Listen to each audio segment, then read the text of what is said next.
Washington, D.C. at the uprising of these feminist activists against Donald Trump just 3 days before the election. I thought I'd bring this to you live and show you what's going on. This is live in Washington, D.C. A big rally. Thousands of activists, women, feminists, etc. are marching to the White House today in protest. It's largely against Donald Trump. And we're showing you these live events with our licensed cameras and showing you the live coverage with our independent media, just to keep you informed about what's going on in the world.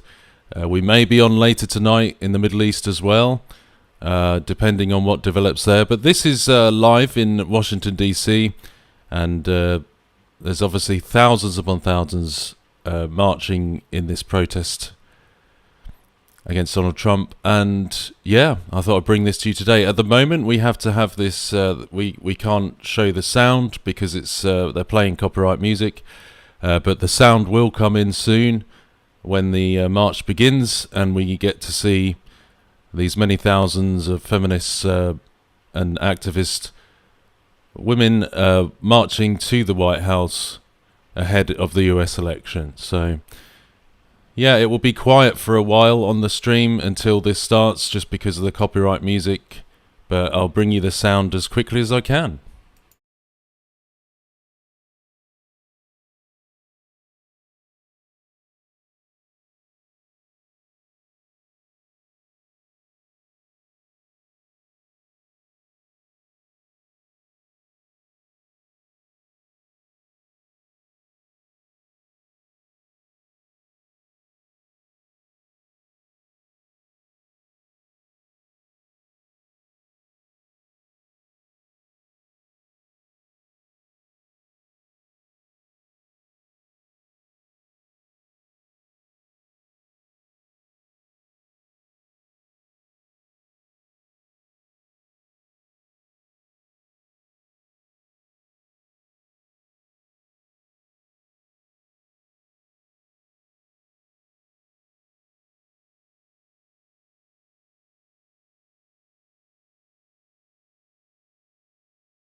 Yeah, as I said, the sound will be coming. It's just that right now they're playing copyrighted music here at this march live, and I can't play the sound. It will be coming shortly when the march begins, which it will be beginning very soon. This is a activist feminist march against Trump, marching to the White House in Washington, D.C.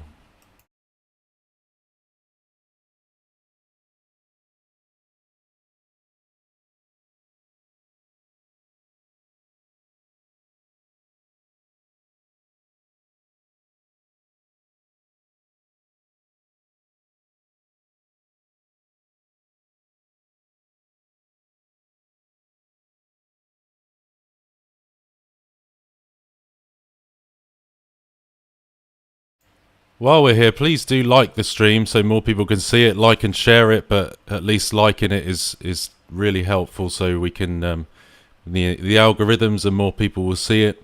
If you could just quickly give the video a like before we begin, that would be really helpful. Thanks.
If you're just joining us, please do like the video. That's really helpful if you can. Helps the algorithms and get the video out there. I think the march is due to begin in the next 10-15 minutes, and they're going to march to the White House in protest of Donald Trump, largely ahead of the US election. Lots of different women activists here, feminists, and this, that, and the other. I think there'll be a few speeches as well, but yeah, this event starts, well, soon. The march should be starting very soon.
Yeah, there's supposed to be many thousands of people there.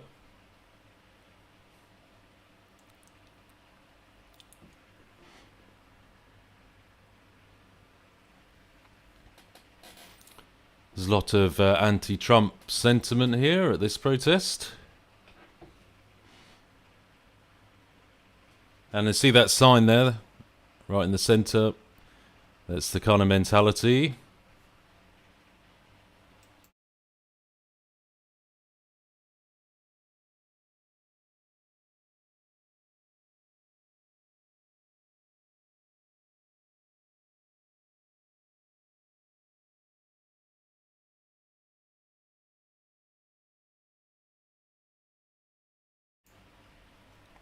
Hello everyone, welcome to the chat. Thank you for joining in. The sound will be with us shortly when the music stops playing. How are you doing? Welcome. Thanks for joining us in the live chat. It's good to have you with us. This is live from Washington, D.C. Give us the video a like if you can. We also cover other events going on in the world as well, if you're interested. This is a new endeavor for this channel, as you may have noticed.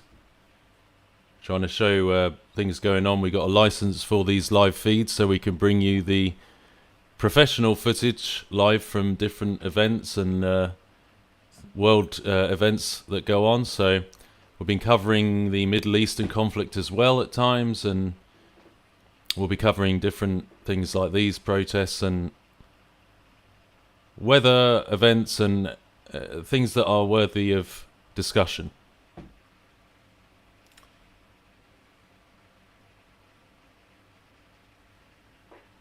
So do look out for the live streams. If you're a subscriber to the channel, you have to at least click the notification bell, I think, to get a notification when we do go live. So click the bell and select all notifications, and you will get a notification when we go live. So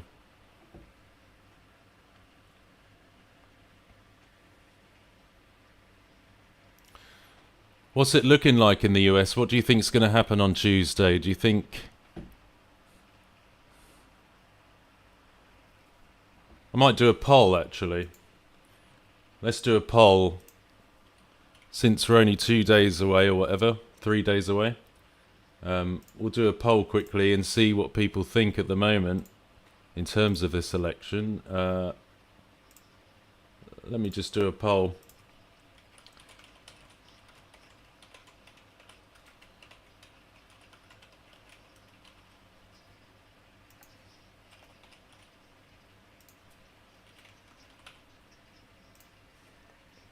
There you go. The poll should come up on the live chat. Give us a vote. And at this stage, just 3 days before, what's it looking like in America? Do you think? Who do you think that this? What do you think is going to happen in 3 days? We've got some votes coming in. Largely Trump at the moment.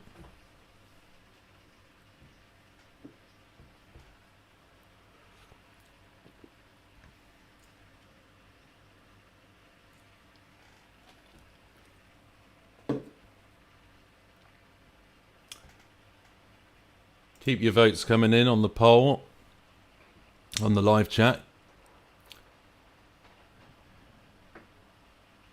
What does that say? Control guns, not girls on that sign.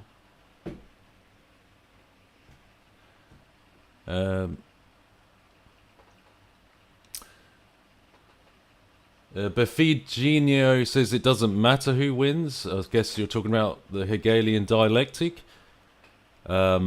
Karen says she won't vote. Dirk Diggler says it's a scam. Brian says he's preparing for chaos. Steph says it doesn't matter, it's the end times. Silver Miner says either way we're all screwed. Just reading your comments on the live chat.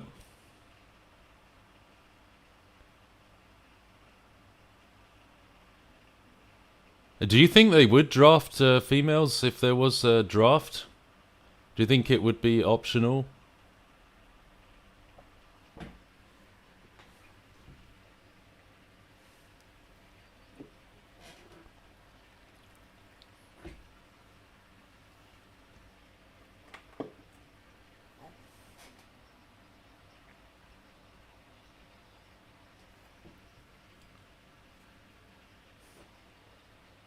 Light in the darkness says, and when these things begin to come to pass, then look up and lift up your heads, for your redemption draweth nigh.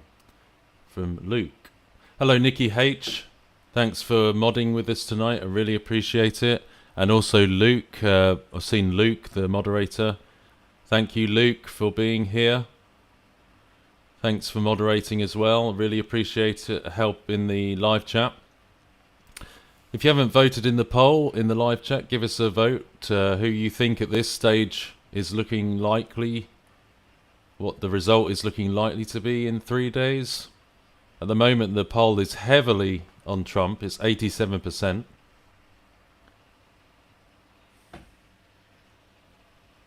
Give us a like on the live stream if you haven't already. That would be really helpful. I know it seems insignificant, but it really does help the algorithms, and more people will come across this video and come into the chat and join in. So it really does help. Every little helps, of course.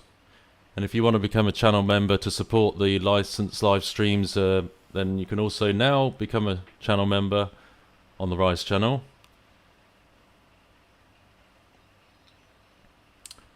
No, you don't need to. You don't need to be voting in the election to do the poll. We're just, obviously I'm not over there in America, so I don't get the full sentiment of what's going on. I'm in the UK, so it's interesting for us over here to hear what the atmosphere's like in America right now. Thanks, Luke.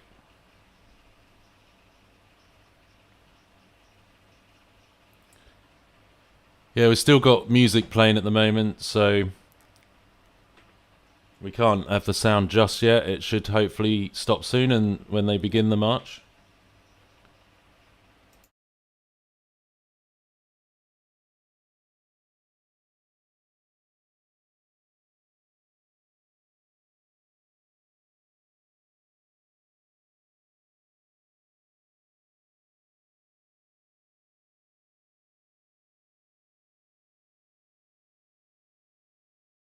Unfortunately, with YouTube, we have to be so careful with music. Even a few seconds of it could get some problems with copyright. So we have to mute it for now. It will be coming soon, though. I'm just trying to read some of the signs.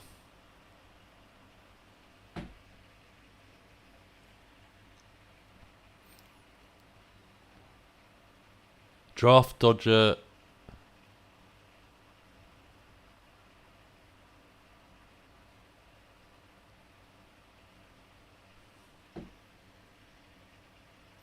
Draft dodger, something against women's active rights.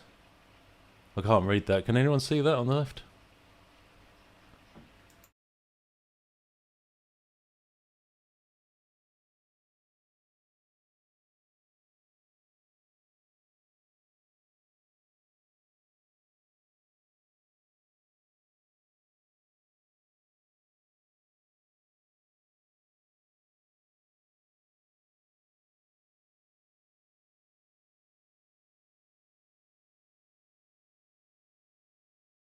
And you see the scarf around her neck there. I don't like some of these signs.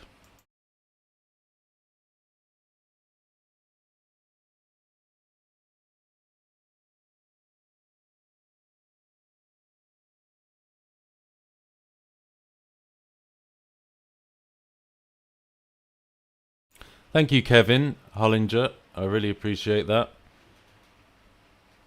Thanks for your support of the stream and the cameras, etc., which we use here. AJ, I don't know what you mean by the question. You know your symbols, but why would you even encourage these people? I'm just literally trying to find out what people think is going to happen in the next few days. I'm just asking questions, really, about what's going on, you know, and these things obviously they have a big impact on the world. The U.S. election is a big thing in the world, and it can shape world events. So,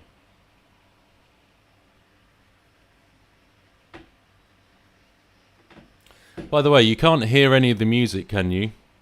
Coming out of my headphones, you can't hear any music at all, right?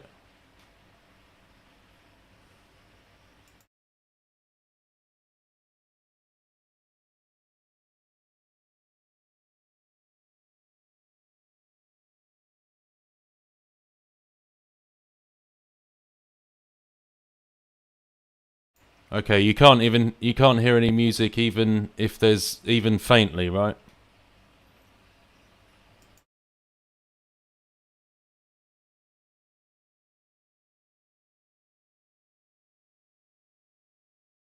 AG, I don't personally think there's anything wrong with voting. I'm not against voting.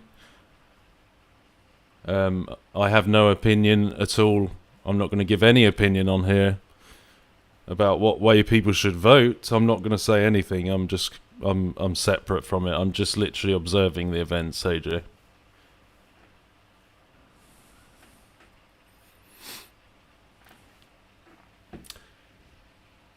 Okay, yeah, it should be starting any moment.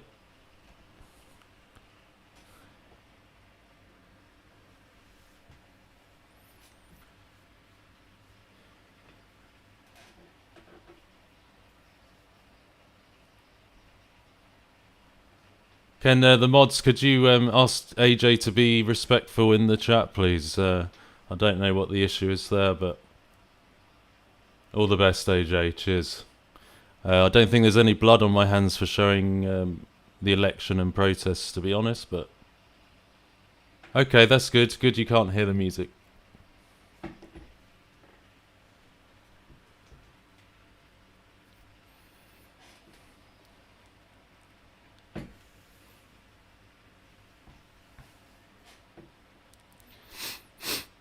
They're getting very riled up here. I can't even read out some of these signs on air. Oh, there's a little Trump balloon on the front there. Is that? Yeah, it's a Trump balloon. Yeah. I can't even read out some of these signs for obvious reasons.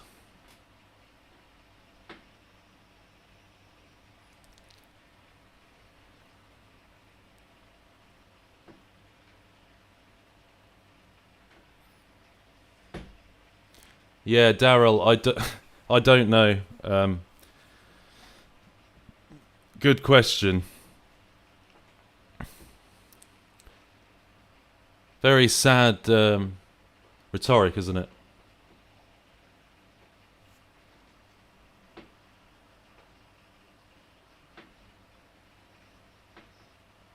Yeah, Luke, you see what Luke said there, yeah.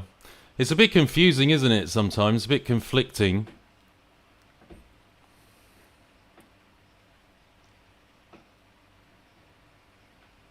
It all gets a bit like splitting, you know, it gets a bit confusing.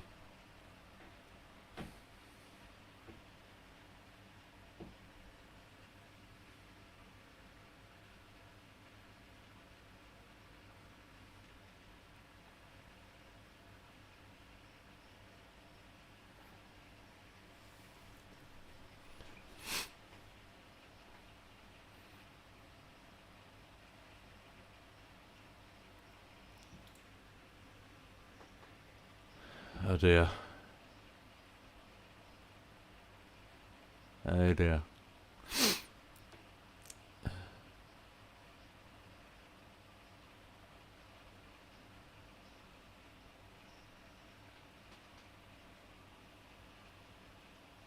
Oh. Oh, guys, I mean, I'm getting the sound. I can hear it.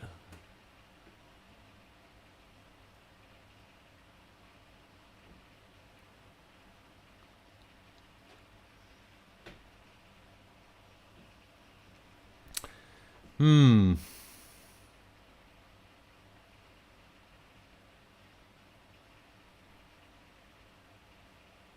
Yeah, I know it's Luke. I just mean I can hear him. Oh, I think the music stopped. We won't go back. We won't go back. We won't go back. We won't go. We won't go back where? Uh, we won't go back. What does that mean? Oh, to back to Trump? Is that right?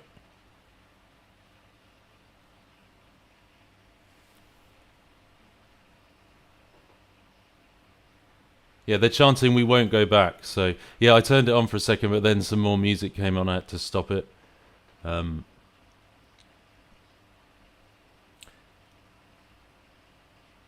yeah, they're chanting "We won't go back." Yeah.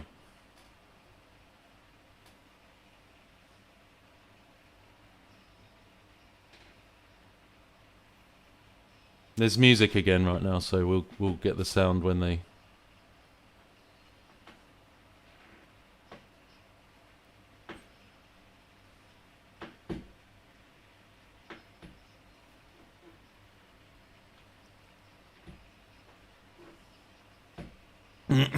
Yeah, I think the march is supposed to start maybe after this song. I believe they're going to be marching to the White House. Oh, that sign on the left. Oh my goodness, I'm sorry. Sometimes I see some of these signs and it's just too much. That's just my opinion, but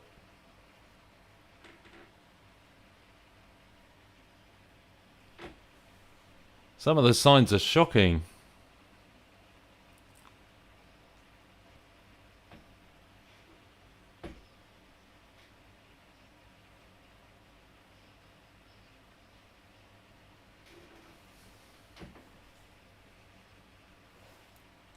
This is Washington DC and it's live via our live link.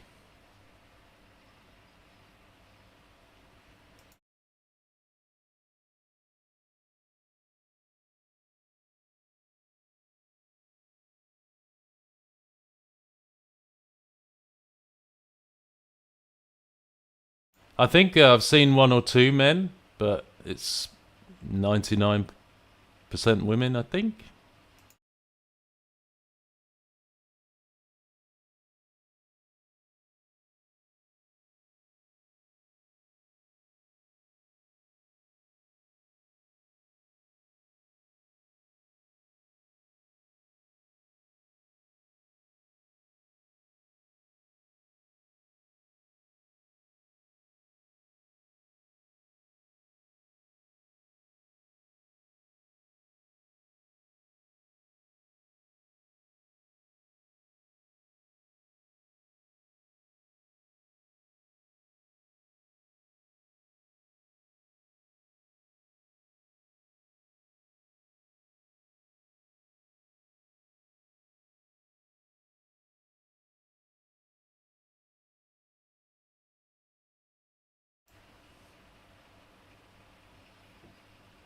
Yeah, I'm going to try not to look at some of the signs as well. It's some of them are a bit disturbing.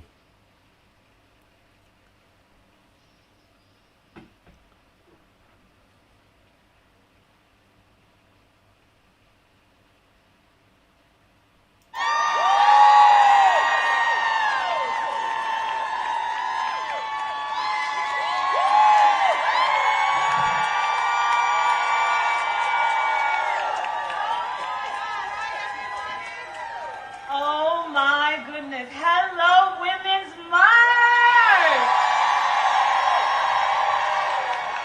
I am so thrilled and honored to be with you today. Is everybody feeling okay?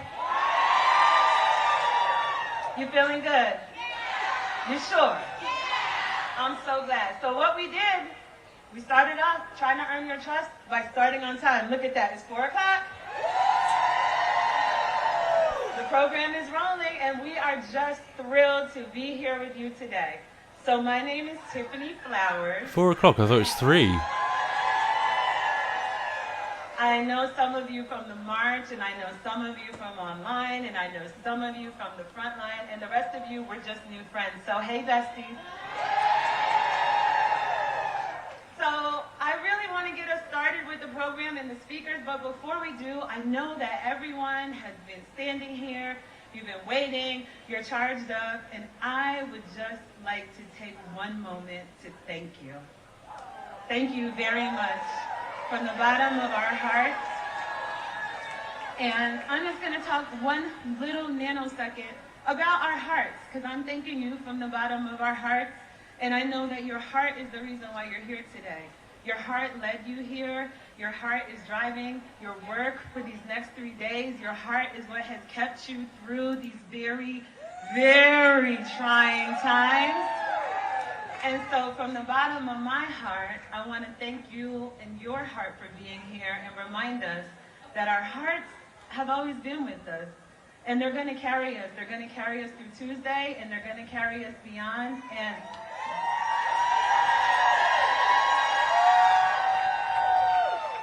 I know in my heart that victory is ours.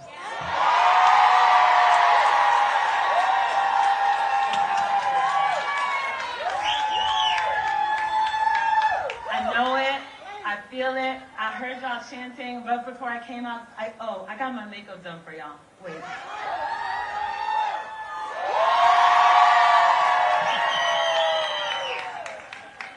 I really did. But I was getting all teary-eyed in the back when I heard everybody chanting, "We won't go back." Because I know that's right. That's how I feel. That's how my mama feels. That's how my nieces feel. That's how we all feel. That's how the millions of people who already voted feel. What a time to be alive. What a time. So I'm just going to get the program started and rolling, because I know the quicker we get through this, the quicker we can hit the streets. And I'm going to ask you all for a little forgiveness ahead of time, besties, because the teleprompter broke. So I'm about to be an analog girl in a digital world, taking it back to paper. But lucky for you, I wasn't one of those children that got left behind, and I can read. So I'm going to roll through these. I wish the teleprompter was here and I could keep eye contact with you, but bear with me while I introduce our friends, and I appreciate you ahead of time and can't wait to march with you. So our first speaker, who I'm so thrilled to bring to the stage, is Hope Code. Hope is a Piscataway Conoy citizen, and she belongs to the Deer Clan. As an educator and social and racial justice activist, she grew up learning traditional values of the Piscataway people and has learned to incorporate the values and the culture of other Indigenous nations across the world.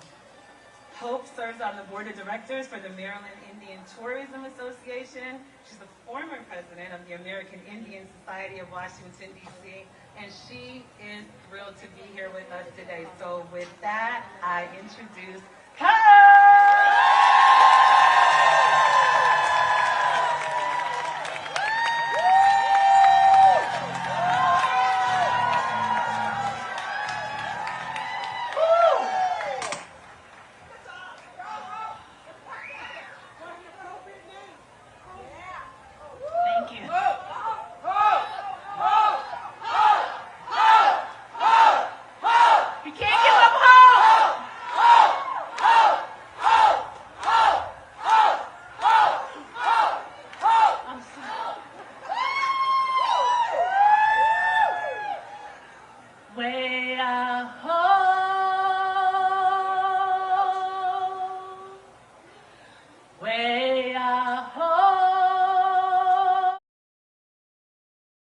way-ah-ho, way-ah-ho, way-ah-ho. Beautiful.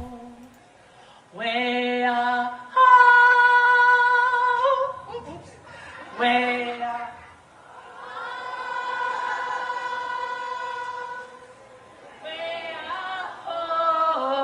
Way-ah-ho, way-ah-ho. Today is the day. Today is a good day to be Indigenous. Today is a good day to be a Puerto Rican. Today is a good day to be a mother. A grandmother, a daughter, a sister, a aunt, a man who supports the rights of women. A good day to be queer, genderqueer, trans person, non-binary. And goodness sakes, it's most importantly to be a woman.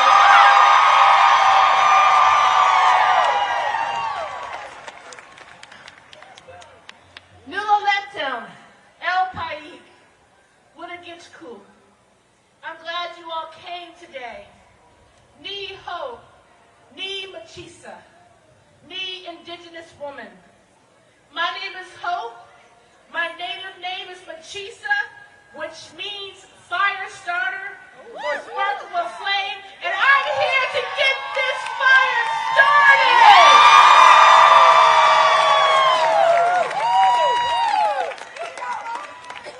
But before starting this fire, there's always something, the protocol. I want to take a moment for a land acknowledgement. A land acknowledgement formally recognizes the historical and continuing connection between Indigenous peoples and their native lands. Here for Washington, D.C. is a sample of a land acknowledgement. Washington, D.C. was built on the unceded and stolen land of the Nacotchtank people who were connected to the Piscataway chiefdom. The Nacotchtank are sometimes referred to as the Anacostia. The word Anacostia is the name the colonizers gave to us instead.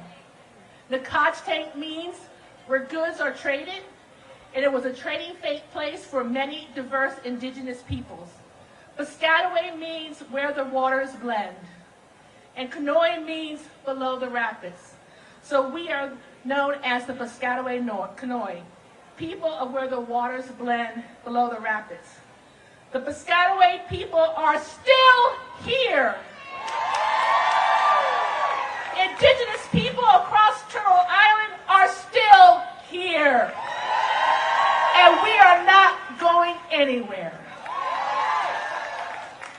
Thank you to the Women's March for continuing the dialogue to honor the ancestors and descendants of all Indigenous peoples who are the original and current stewards of these lands, water, flora, fauna across present-day North, South, Central America, which includes the Caribbean.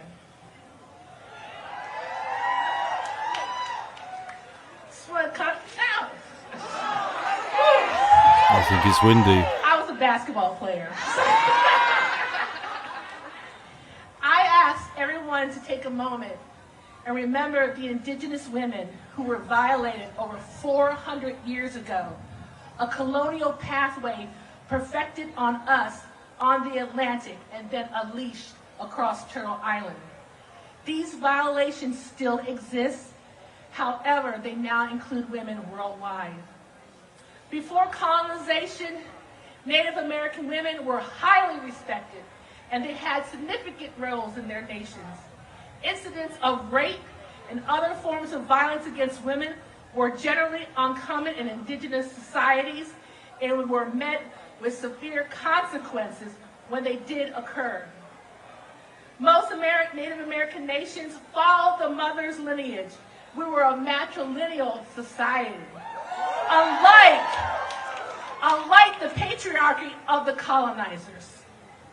Indigenous women had the right to sovereignty, especially over their lives, bodies. Isn't there patriarchy of sorts in most cultures? An example of tribal authorities is that tribes had clan mothers, as with the Haudenosaunee Confederacy. And the clan mothers participated in the nominations and removal of chiefs. Non-Native women learn a great deal from the Native American women's rich history and experience in governance and autonomy. And for example, I don't know if you all knew this, and I just found this out a couple of days ago. The leader of the women's suffrage, Jocelyn Gate, was inspired by the role of the women in the Haudenosaunee Confederacy. And she said, "Never was justice more perfect, never was civilization higher." Isn't there? There's patriarchy in indigenous cultures, isn't there? Positive effect on these suffragists because women were given the right to vote in 1920, while Native Americans were still not considered citizens until 1924. With citizenship granted then, states still continue to restrict civil and Why is it just a patriarchy of the colonizers? That doesn't ring true to me.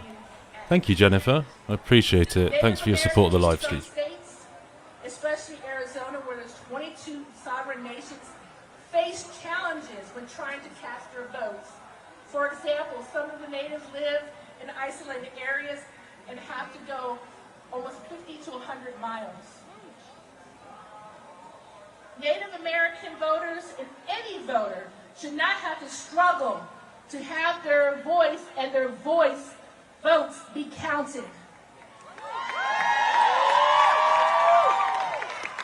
There are reports that people at the early polls are facing intimidation, aggressive behaviors from people off the polls. And this just happened to me recently on Thursday when I voted early.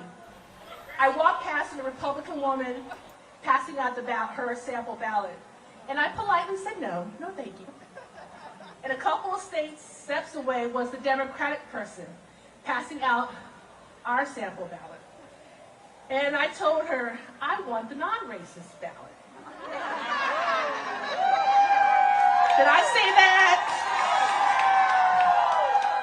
I got it, and I started heading to the door, and next thing I knew, that woman had ran around the corner into the 40-feet zone, which is restricted, and got in my face. She accosted me, she was aggressive, she was belligerent, and she tried to intimidate me under the context. Yeah, Luke, well, that's sort of colonial guilt, isn't it? It's all about the colonial guilt and critical theory.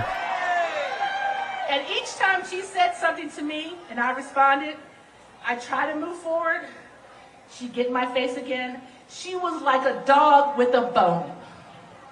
So after 2 minutes, someone told her to leave me alone and let me go vote. And with the intervention, I was able to walk away and go cast my vote. My vote for hope. My vote for freedom. This behavior that I experienced is illegal, and no one, and I mean no one, should be subjected to this behavior. After I filed my votes, I went and filed 2 reports. They don't mess with me. My name is Hope. Hi, Dave. Thanks for modding with us, David. Appreciate it. Are being set up to cause fear and anxiety to make one want to give up and not vote. This hate and fear mongering is wrong. I do not know about you, but honestly, I'm scared, and I have anxiety and fear because of the uncertainty on what the U.S. will look like on November 6th when I wake up. How many of you all feel the same? Look around. You're not alone. However, when these negative thoughts creep up, we must remember, fear is a liar, and we must not give up, and we need to march forward together to do our part to make sure this fascist candidate is not elected president. He recently said he would protect women whether they like it or not. I don't think so. And this is unbelievable coming from a man who thinks it's okay to grab women without their consent. Not today. I say not today or any day.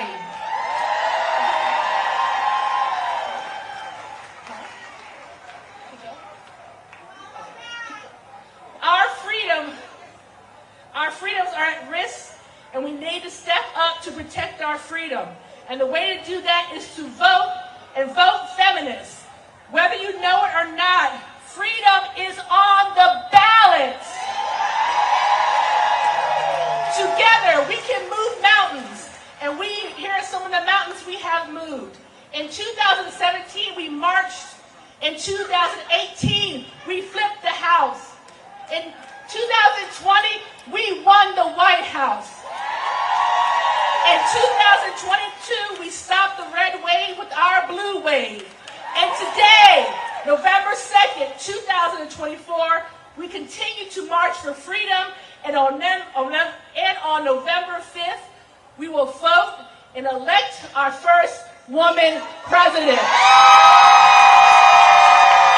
My brothers and sisters, in closing, love always conquers hate, as long as we keep our eyes on the prize.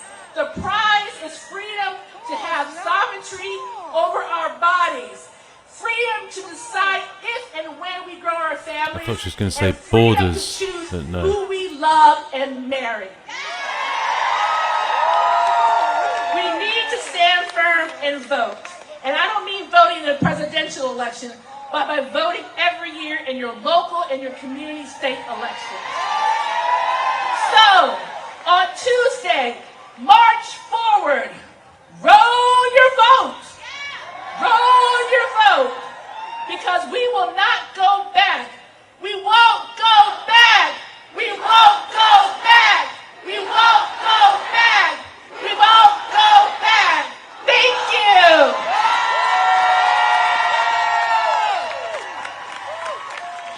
Thank you, Hope. Also, I forgot when I first came out to give a special shout out to DJ Clamazon. DJ Clamazon. Thank you so much. You kept it rocking. You kept us going. And our next speaker to keep the program going is Frankie. Frankie Seaborn. Frankie. I'm a little shorter than Hope. There we go. Frankie Seaborn is the program manager and lead organizer of the Ida B. Free Pillar of Harriet's Wildest Dreams. For those of you who aren't familiar with Washington, D.C., we're so blessed to have them as a community organization, always standing up, always fighting for what's right. Hope is a third-generation Washingtonian. Hope is a mom. Hope is a guy. Oh, Frankie. Thank you. Frankie. I'm sorry. Frankie is a god. Frankie is a hero. Frankie is a mother of two, and Frankie's on her way to the stage. Frankie! Yeah, so I think they're going to march to Washington D.C. after a few speeches. The feminists and the activists. All right. Welcome to D.C., y'all. I got to hold the papers down. All right. Total liberation for the land. We must fight, protect, and defend. Hold the line, hold the line, hold the line. Lots of nice singing today. The line. Total liberation for the land. All right. My name is Frankie Seaborn. I am a black, queer, mother of two who believes in a black, queer, abolitionist, feminist future. All of my identities shape how I exist in the world and how the world perceives me. So if your feminism doesn't include people who look like me, I don't want it. I don't want it. Ancestor Audre Lorde once wrote in her essay, "The master's tools will never dismantle the master's house."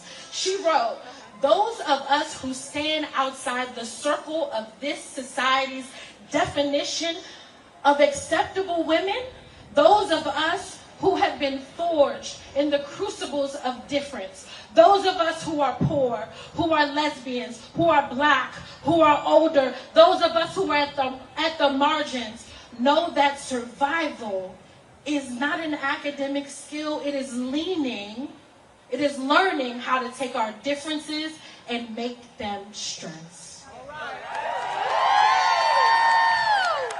So again, if your feminism doesn't include people who look like me, I don't want it. Say, I don't want it. I don't want it.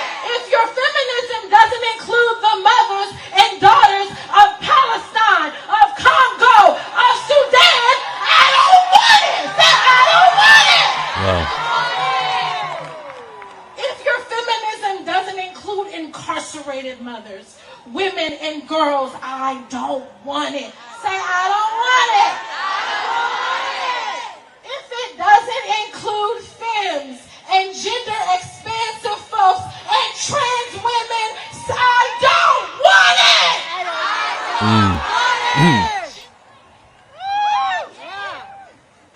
I am a native Washingtonian. Welcome to my city. I am the daughter of formerly incarcerated parents and the program manager at Harriet's Wildest Dreams. We are a black abolitionist community defense hub fighting for all black lives at risk of state-sanctioned violence. Every single black life that has been put at risk by systems that perpetuate harm rather than provide safety. Rolling back bodily autonomy is state-sanctioned violence. Anti-trans legislation is state-sanctioned violence. Genocide is state-sanctioned violence. Signed, sealed, and delivered with American tax dollars, and to that we say shame! We say shame! Because again, if your feminism doesn't include the mothers and daughters of the global majority, then I don't want it. Luke. State-sanctioned violence is mass incarceration. It's police brutality. It's the exploitative practices of prison labor. It is poverty wages that deny workers a living wage. It is the ultra-wealthy who benefit from tax cuts. It is the continued denial of affordable housing and the rising prices of necessities and the blatant disregard for climate change, y'all. These are not abstract issues. These are real forms of violence that affect our lives. There are forces that keep black, queer, disabled, and other marginalized communities from true liberation. So today, I seek to build across lines of difference. A call to action for all of you here today, for you to know that our liberation is tied to one another. It doesn't stop today. It doesn't stop in that vote box. Y'all need to be organizing your communities after November 5th. You need to get with a political home after November 5th. And for those of you who are abolitionist-minded, if you're looking for a black abolitionist community defense hub, Harriet's Wildest Dreams, I want y'all to pull out y'all phones, go to Instagram, and y'all can follow us at Harriet's Dreams. At Harriet's Dreams. And let's be clear, electoral politics ain't liberation. Imperialist leaders are not going to save us, but voting is one of many tools that we use until we get there. And if we can be real, can we be real? Can we be real? country checks off too many of the boxes of the 14 indicators of fascism. I'm gonna just be honest. We are living in a system that's barreling towards fascism, regardless of who sits in the highest office. And we must use every tool. And so I still urge y'all to go and cast your votes. And remember, the president isn't the only name on that ballot. Your vote impacts judges, school boards, local ballot, and But what about Christians' rights, you know? Christians have rights as well. If you live in Maryland, abortion is on the ballot in Maryland, y'all. So I need y'all to get to those boxes. We keep fighting. We keep building. We keep loving and protecting our people. We refuse to let anyone strip us of our dignity, our autonomy, and our humanity. And remember, if your feminism doesn't include people who look like me, I don't want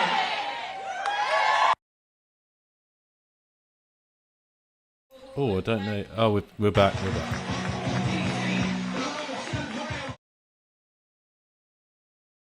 Right, thank you. Thank you very much. Up next, a real treat, a real friend of the program, a real God and a real hero. Raquel Willis is an award-winning author and media strategist dedicated to collective liberation, especially for Black trans folks. She's the co-founder of the Gender Liberation Movement and an executive producer with iHeartMedia's first ever LGBTQ+ podcast network, Outspoken.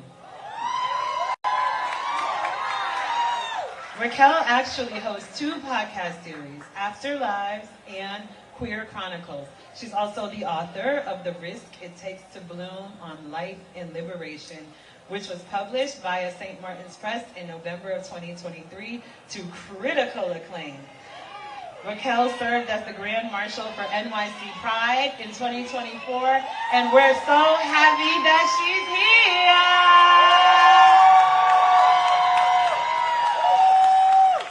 Hey everybody, I'm Raquel Willis. I am a Black trans woman from Augusta, Georgia. I am glad to be back on this stage. I was at the first Women's March, and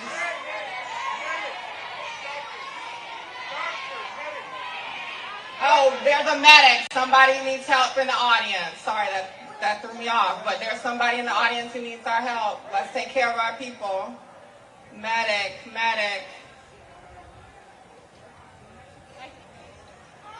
We got some amazing people who made this possible today. They're going to take care of our fam. So give some encouragement.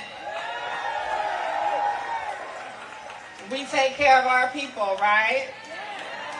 Can you say it? We take care of our people. We take care of our people.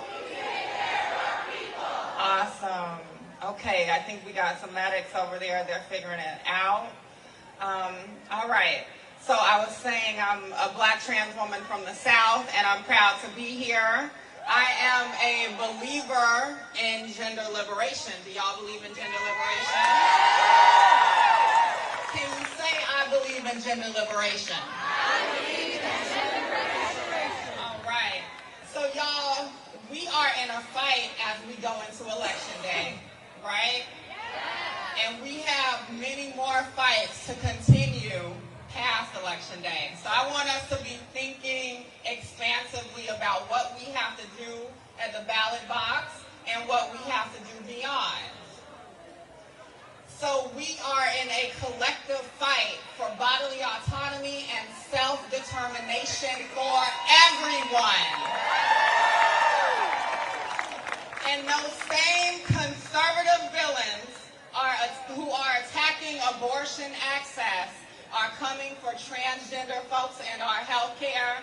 They're coming after immigrants. They're coming after your books, honey. Hide the kids, hide your wife, hide it all, because they're coming for it. But we have all been in a prison of the patriarchy for too long, and it's time to abolish it. So this fight for gender liberation is for cis folks and non-binary folks, intersex folks and trans folks, for the mothers and all the parents, for the childless cat ladies, and the babies, and the childless cat gentlemen and gentle thems, and for all of the men and masculine folk, because they are also in that prison of patriarchy, right? And a lot of folks in our progressive posse will make a lot of decisions about their ballots. But first of all, we got to make sure that we dump Trump. Yeah. Are you invested in dumping Trump? Progressive posse. And are we going to dump fascism? Yeah. And once we dump fascism here, we have to make sure that we dump fascism abroad. So we need to dump Netanyahu too. And we can throw them in the back of that garbage truck that he was driving looking a damn mess. The progressive posse, is it? We are also going to have to heal as a progressive movement for gender liberation. Whether you have voted or are voting for Harris or third party or you're too disillusioned, we have work to do.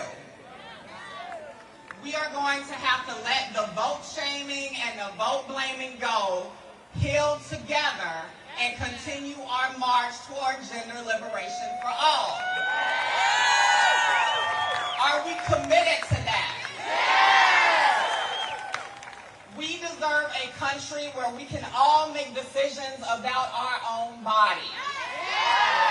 We deserve a country where every young person, trans, non-binary, cis, gender expansive, can be safe in their fullest self at school. We deserve a world free of white supremacy, free of misogyny, free of ableism, free of Islamophobia, and so many other systems of oppression. We deserve a world without colonization, domination, exploitation, violence, and war. Our vision of gender liberation frees the incarcerated. It frees the detained. We are fighting for all of our fam here, our Palestinian fam, our Lebanese fam, our Congolese fam, our Sudanese fam, our Haitian fam, our Puerto Rican fam. We are fighting for a world that invests in living, not dying. So can you say, gender liberation now? Gender liberation now. Gender liberation now. Thank you.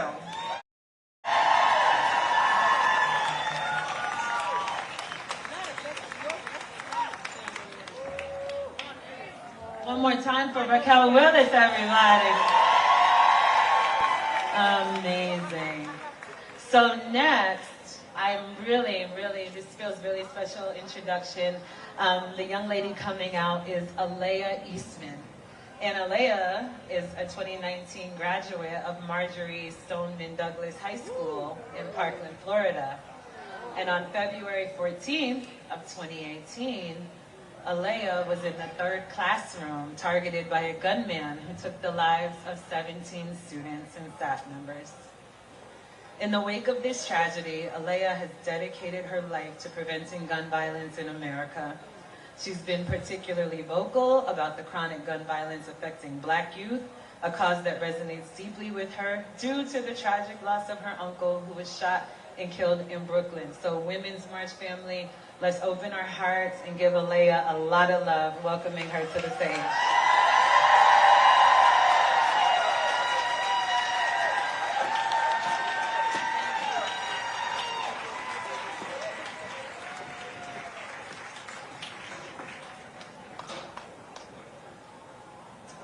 Good afternoon, everyone. My name is Alea Eastman. I am here today as a woman. A young 23-year-old Trinidadian American woman who is sick. A young 23 Trinidadian American woman who is sick and tired of children dying to the barrel of a gun.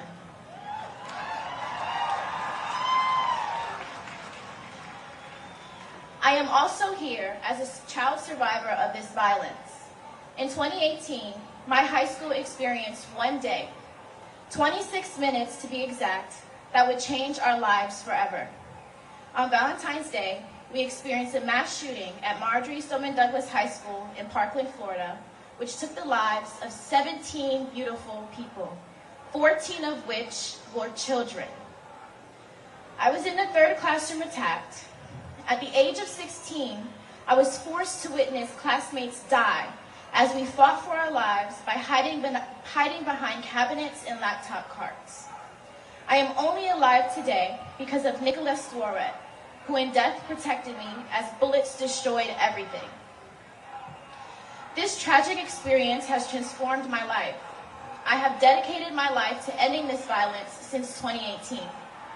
After the shooting, I co-founded Team Enough, which is a youth-led gun violence prevention initiative of the Brady Campaign, the country's oldest gun violence prevention organization.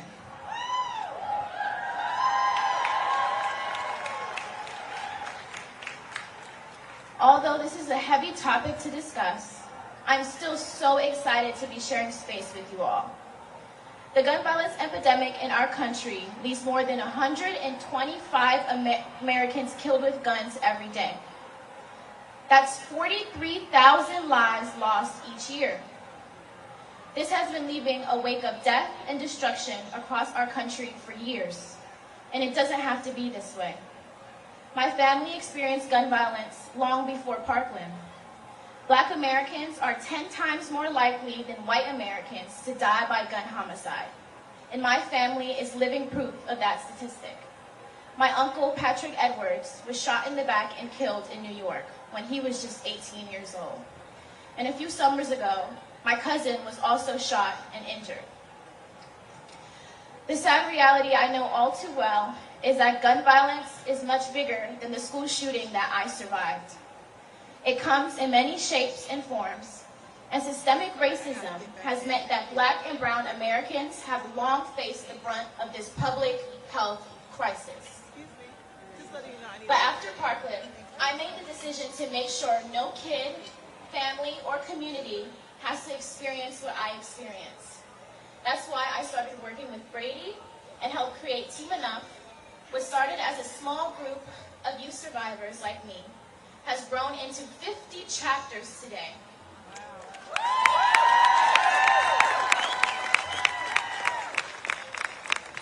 And a movement led by young people that say enough is enough. Together, myself and other survivors of Team Enough are helping educate and advocate for gun safety solutions right here in Washington, D.C. and across the country. We know that gun violence in America isn't about mass shootings only. We're making sure that not only all our schools are safe, but we're also centering racial justice to make sure Black and brown communities don't continue to face gun violence at drastically higher rates. Gun violence means preventing suicide and domestic violence and championing LGBTQIA+ equity and trans rights. It means saying enough is enough to all our policy failures and systemic inequities that put us all at risk at being shot and killed. This election day isn't just about politics, it's about survival. Our lives literally depend on what happens at the ballot box. Gun violence is the #1 cause of death for youth in America. Now say that again. Gun violence is the #1 cause of death for youth in America. That is unacceptable. We need leaders who will fight for common sense gun laws like universal background checks and assault weapons bans.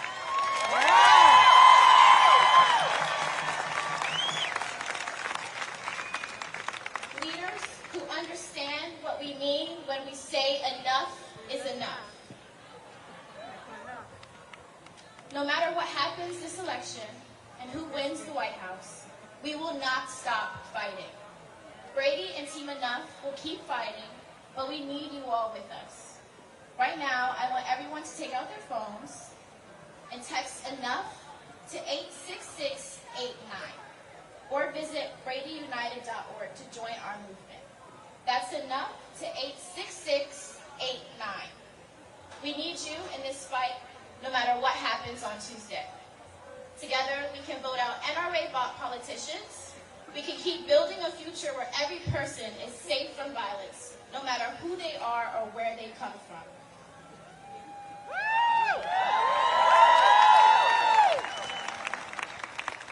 We need to vote like our lives depend on it, because it does.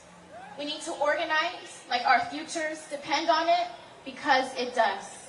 And we will keep fighting no matter what, because we deserve to live in peace and unity. Thank you. And go vote.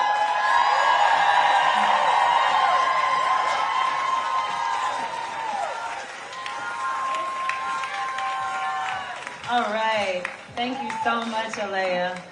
So my mom is backstage, and she said that I needed to tell everybody, you've been standing up too long, you should bend your knees. So, Mom, come here. Come here, Mom.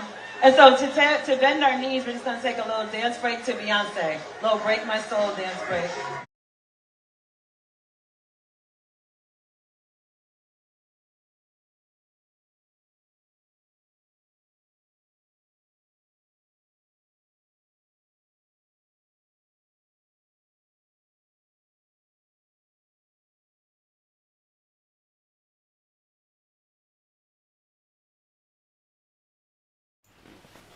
It's copyright music, folks, so we have to just mute it for a second while they're dancing away to Beyonce here before they go for a march.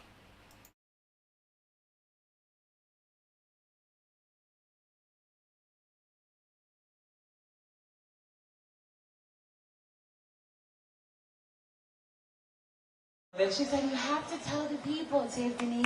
So now I told you all.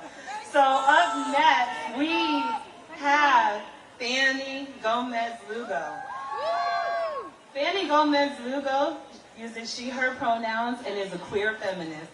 Venezuelan lawyer with over 16 years experience in advocacy, litigation, movement building, and teaching in the fields of international human rights law, reproductive rights, sexual rights, and LGBTQI+ rights. She's the Senior Director of Research and Advocacy Programs at WEC, an adjunct professor of law at Georgetown University Law Center, and an expert in asylum cases in the U.S. for LGBTQI+ people. And we are blessed to have her in the house. So please welcome Fanny.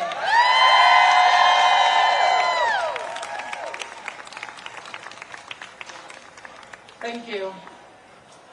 Good afternoon, American friends. My name is Fanny Gomez. I am originally from Venezuela, but as of 2 years ago, I'm also a U.S. citizen.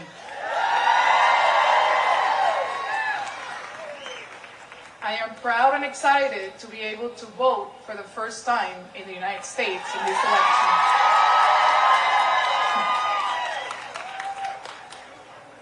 I am also here representing the Women's Equality Center, an organization that has been fighting for reproductive freedom in Latin America for years and has seen up close the devastating consequences of the prohibition of abortion for way too long.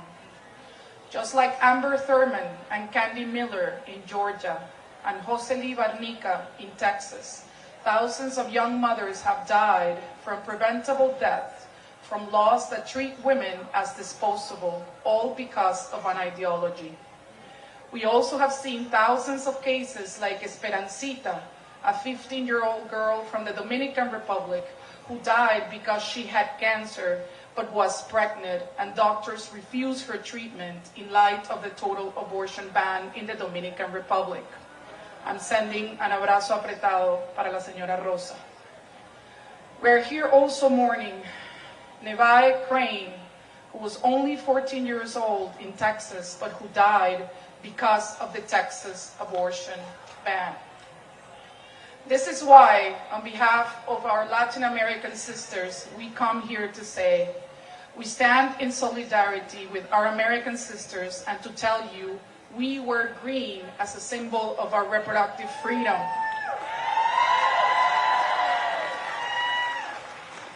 We are here for you and to support you and to tell you that we think that the only way to do this is collectively. I also came here to say that know that regardless of what happens on Tuesday, we need to continue fighting to gut this society from fascism and extremism that are now prevalent everywhere.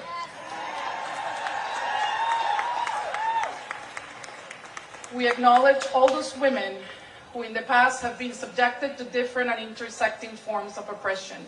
We have seen in their own ways for way too long. Make no mistake, this fight is not over regardless of what happens next week. We must keep our guard up. They are prepared for the long haul. They planned and patiently saw the 50-year plan to reverse Roe. The question for us is, are we prepared to fight back? That's what I wanted to hear. Thanks to all of you who showed up. Thank you to the organizers of the Women's March for all of this amazing gathering. Everywhere around this beautiful country that is now my country as well. Me and my family have given over 1,000 of bandanas today. We would love it if you start wearing the green bandana everywhere you go. Tie it to your purse, your backpack, wear it on your neck, on your wrist. This is what we do in Latin America. Thank you. Go vote on Tuesday or earlier if you can. And let's remember we have abortion ballot initiatives in 10 states. Arizona, Colorado, Florida, Maryland, Missouri, Montana, the Right to Abortion Initiative in Nebraska, Nueva York, Nevada, and South Dakota. Let's bring everyone to the polls on Tuesday.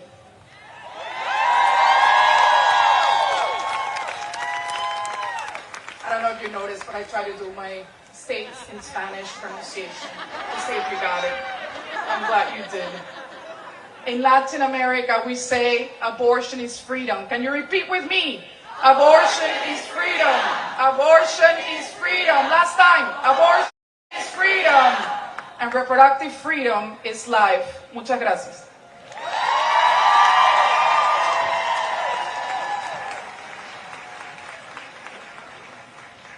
Thank you, Fanny. All right, up next we have a duo. Aisha Becker-Burrows is a social entrepreneur and impact consultant working at the intersections of media, comms, and social change with a specific emphasis on racial equity. Kai Polanco is an influential media entrepreneur and co-founder of Feminist, along with Aisha, and a social-first nonprofit media company. Reaching over 25 million people across platforms, they empower women, girls, and gender-expansive individuals through innovative content and social justice initiatives. And again, the co-founders of Feminist. So Aisha and Kai, come on up. Thank you.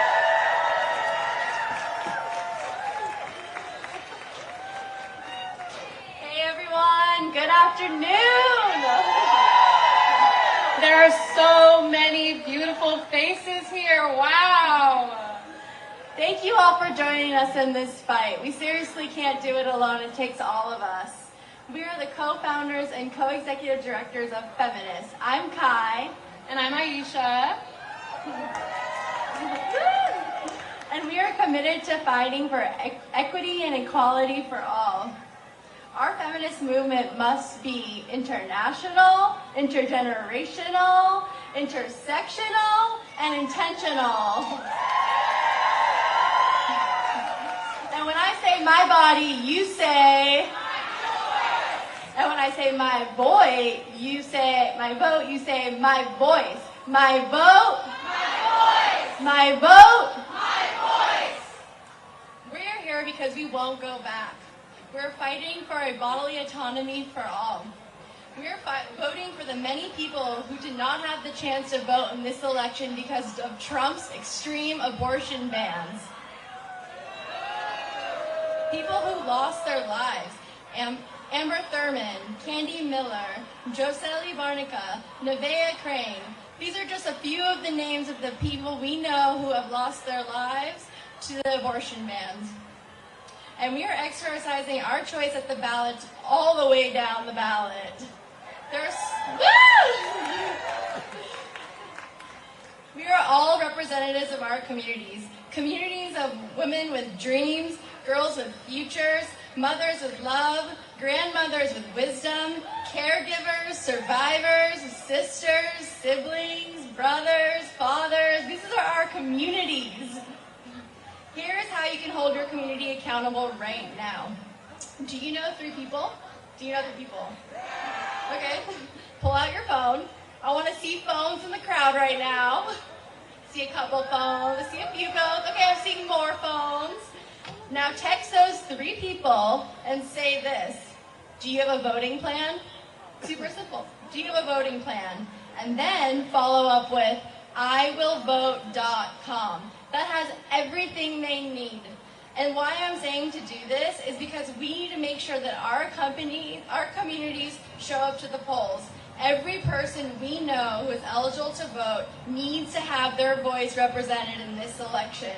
And whether we win is going to come down to our loved ones voting. It's up to us to get everyone out there. So iwillvote.com. Text it right now. Now, do all of that, and remember that this fight does not end at the ballot box. I'll admit, I'm not a natural-born optimist, and because of that, I'm going to keep it real with y'all today. The landscape we're facing is dire, and we know that. That's why we're here, right? We're witnessing healthcare bans that strip away access to gender-affirming medical care, abortion restrictions in 41 states, 13 of them with total abortion bans. Boo. And education restrictions that seek to stoke fear and weaken our critical thinking skills, making us easier to control. Women, especially women of color, are dying because of these restrictions.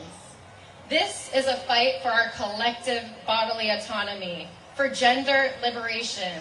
And unfortunately, our bodies have become a battleground. Our lives, so many lives, are at stake, truly. But here's where the optimism comes in. We have power. Look around. We've shown it. Yeah, that's right, cheer for that. We've shown it in our organizing calls, in our fundraising for various campaigns, and in conversations with our loved ones, our neighbors, or even our Uber drivers. We put signs on our lawns or windows and adorned our cars with bumper stickers and knocked on doors. And I've spoken to Black organizers on the ground in Atlanta, knocking on doors in neighborhoods that most people have forgotten about or are too afraid to visit. I know I've marched in solidarity, making our voices heard, and organized alongside some of the incredible organizers here today.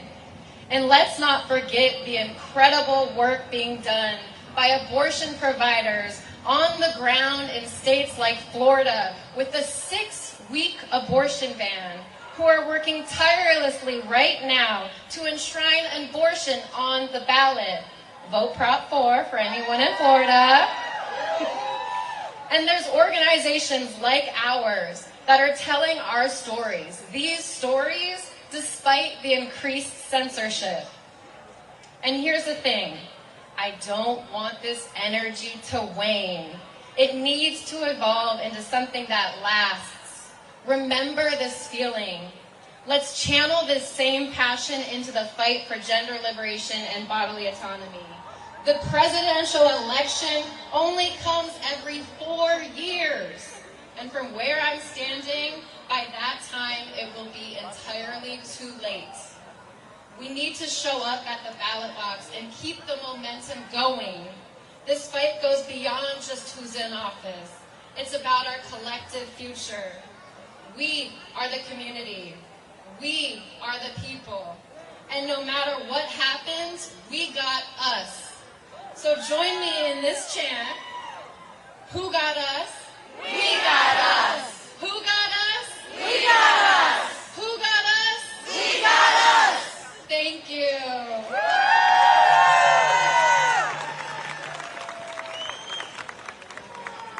Wait, who got us? We got us. Who got us? We got us. Yeah, we do. So, we have a little... oh, was there a medic while ago? Oh, okay. So, let's roll. All right. So, what we have up next, friends, is a true treat. You may know her from the internet. You may know her from taking it to the board. I'm going to go ahead and use one of her taglines. She's not Hannibal Lecter, but she stays eating the girls up. Baby, it's the one, the only Ray Shonda. Come on, girl.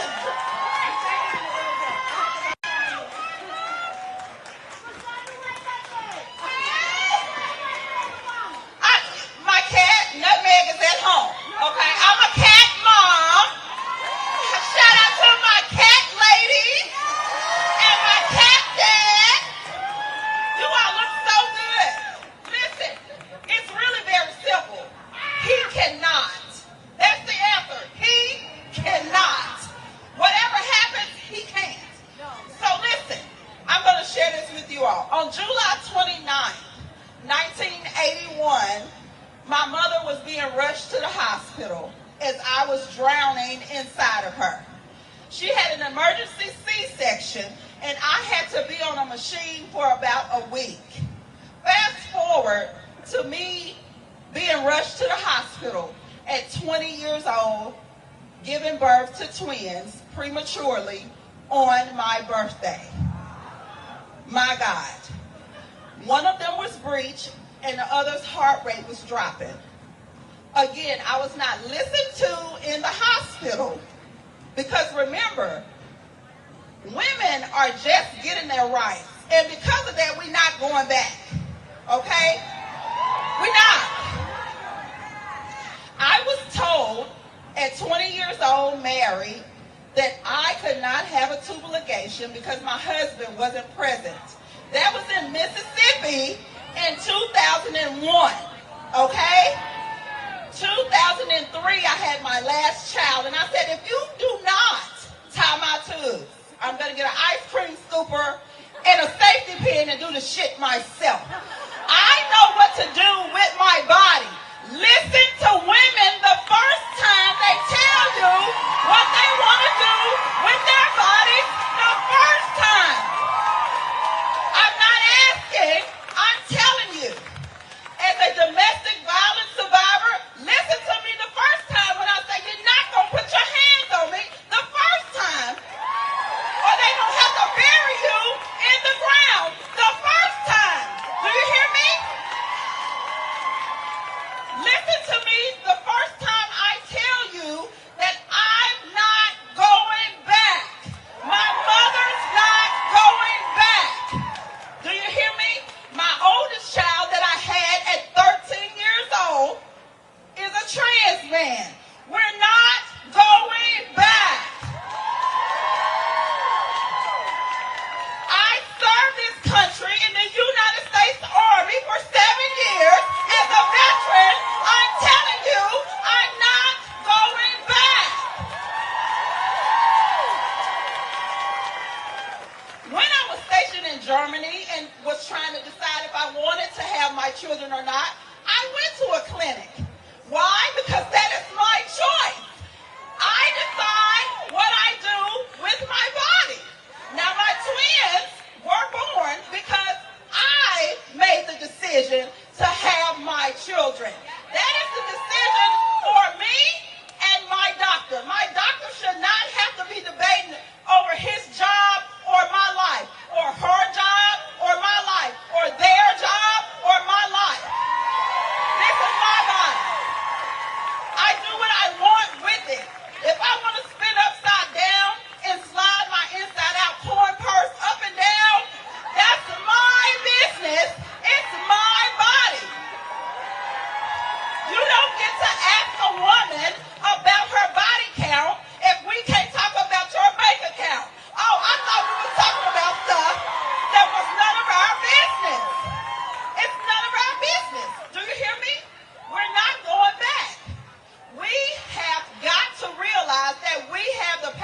nation. That's what women do. That's what women do. We birth this nation. We get shit done. If you want something done and you want it done right, ask a woman to do it. We don't do it right the first time. I want you all to know something today as we head out. Keep this in your mind and keep it in your back pocket. Okay? Your body, your business. Your body, your business. Okay? And somebody asks you, say it's really very simple. This is your business. This is my business. If you're over here in my business, who's minding your business? Stay out of my business. Do you hear me? I love you all. I hope you have a great day. Let's get this shit done.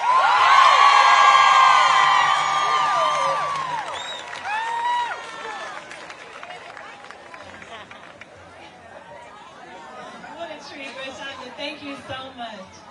So coming up next, we're wrapping up. We're getting ready to march. We have a couple people left. I know everybody's getting antsy because I am too. The next person coming to the stage, her official title is the Managing Director of the Women's March. But when you're standing in a place like this and you're organized... Hopefully they'll start marching soon, so we can show that and not have to people like me who get recruited, do much more. it's because of people like Tamika Middleton who works at the Women's March every single day. Every single day. Tamika and Rachel are raising money, they're sending emails, and they're doing really, really brilliant work. So we should give Tamika a big old welcome to the stage. Tamika Middleton.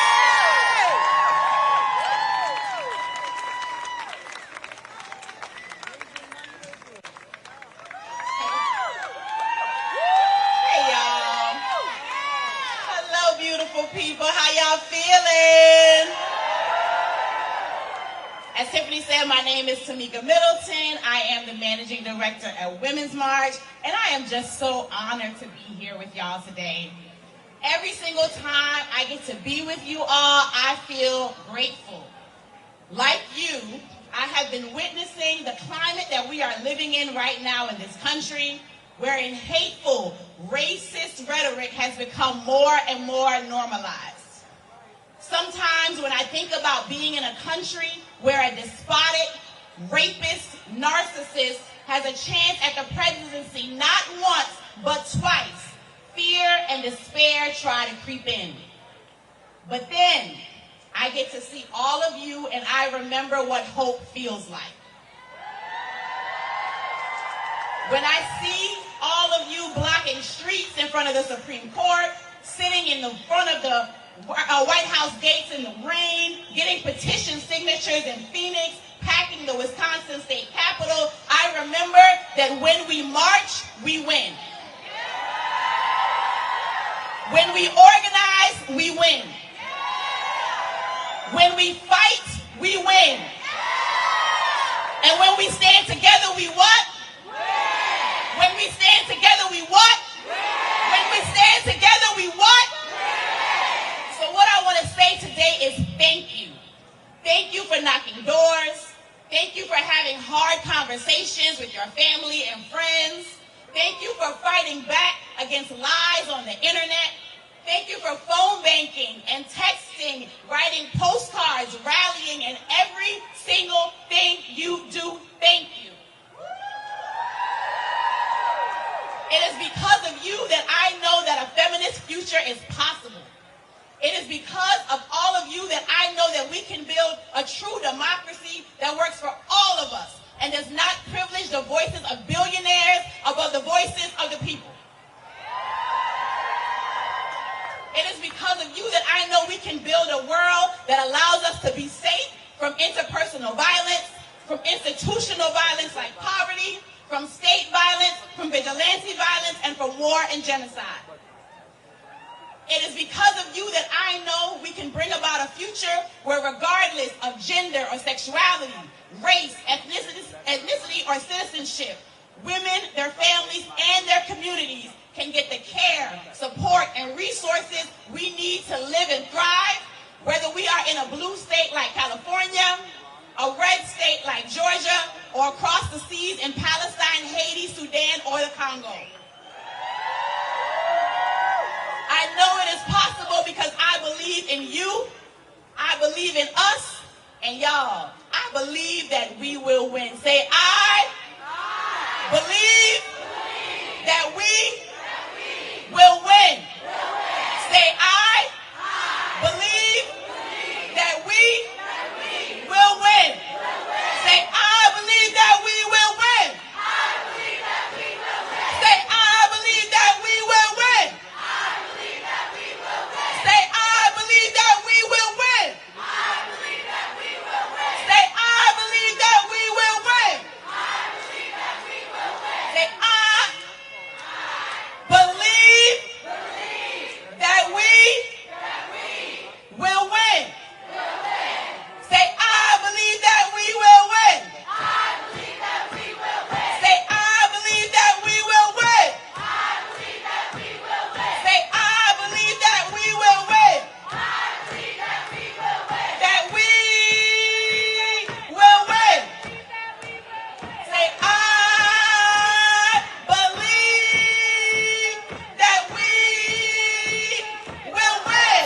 Dave. Say, I believe that we will win.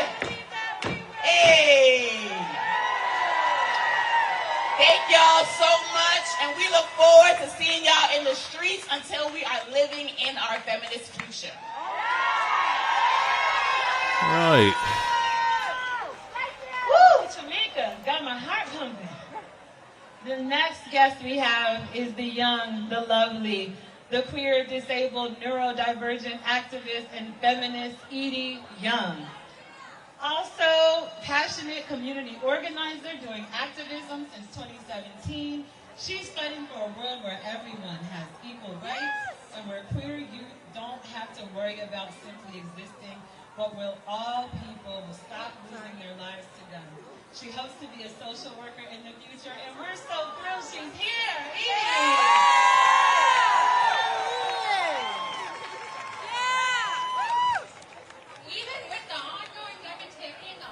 I think there may only be a couple more speakers and then the march. Proud to be here fighting with all of you. I'm proud to show this world that women aren't going anywhere and that we will fight till we have rights. We are powerful and we won't let people continue to think it's okay to control our bodies or shame us after having abortions because it's murder to them. We have had enough with our community being shamed for having an abortion, using birth control, and being constantly expected to step up and do more than men. A lot of men often think they don't have to clean and cook and provide emotional labor to their kids and leave it to the mother figure.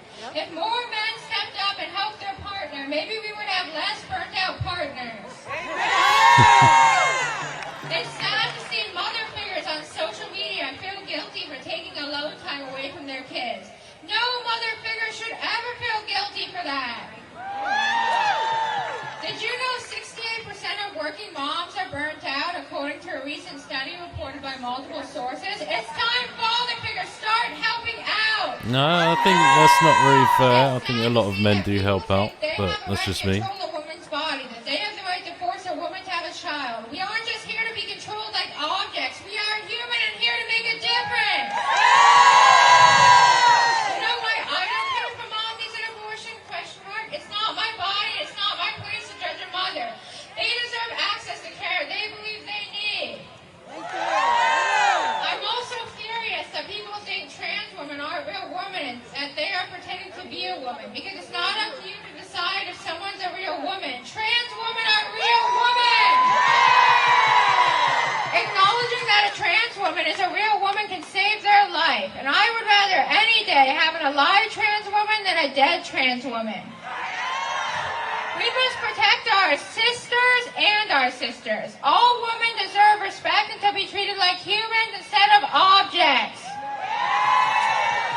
We must protect access to gender-affirming care so our fellow sisters can continue to live as their true selves.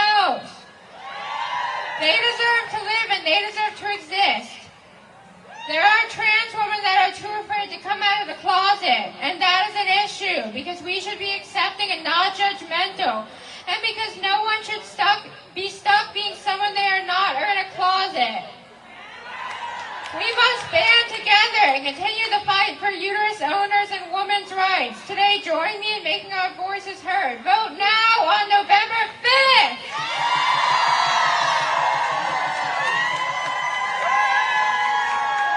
I think a lot of men do help out at home, don't they?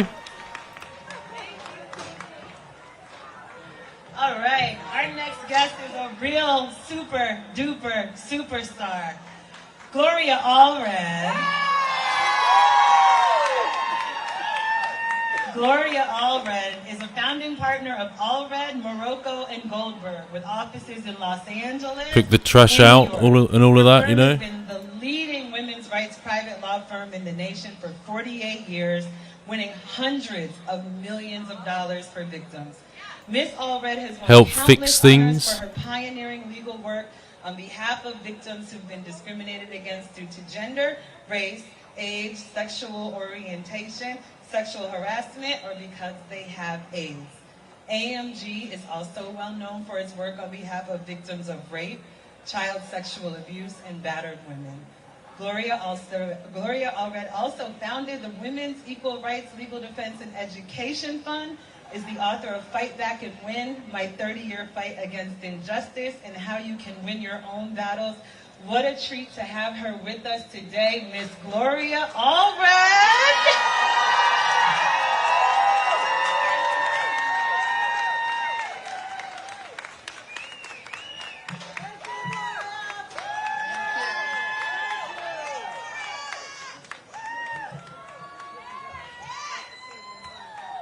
Sisters and brothers and others, are you fired up and ready to vote? Sisters and brothers and Let's others. give a round of applause to those who have already voted. Why is voting now more important than ever?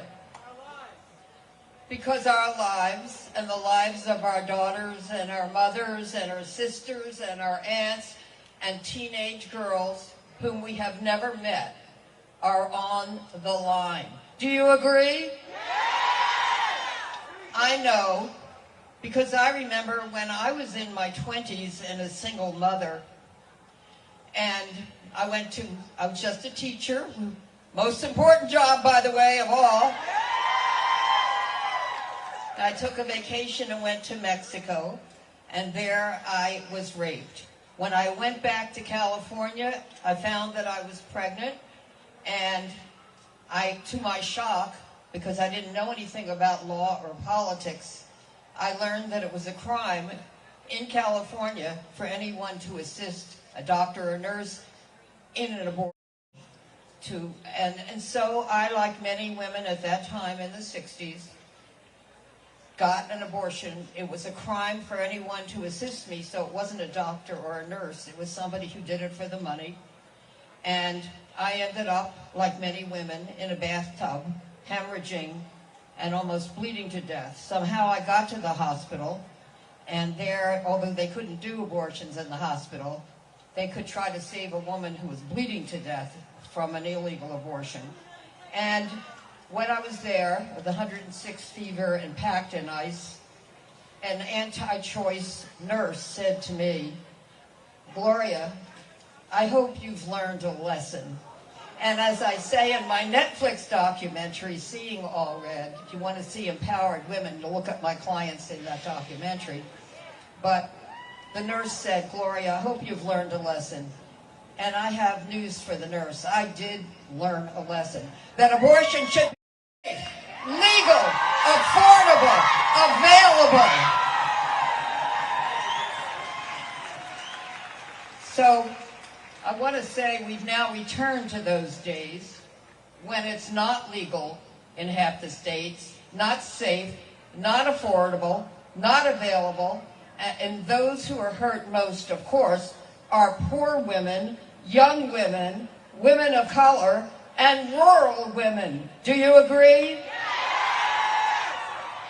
Your vote matters because Donald Trump, if elected, wants to ban reproductive choice nationwide, even in states like California and New York, where abortion is legal and safe. So are we willing to go back to the days when women like me almost died from unsafe and illegal abortion? Are we willing to tolerate laws today in many states where women are being investigated, prosecuted, and in some states convicted after they had a miscarriage? Are we going back to that? We won't go back. Let me hear you. We won't go back.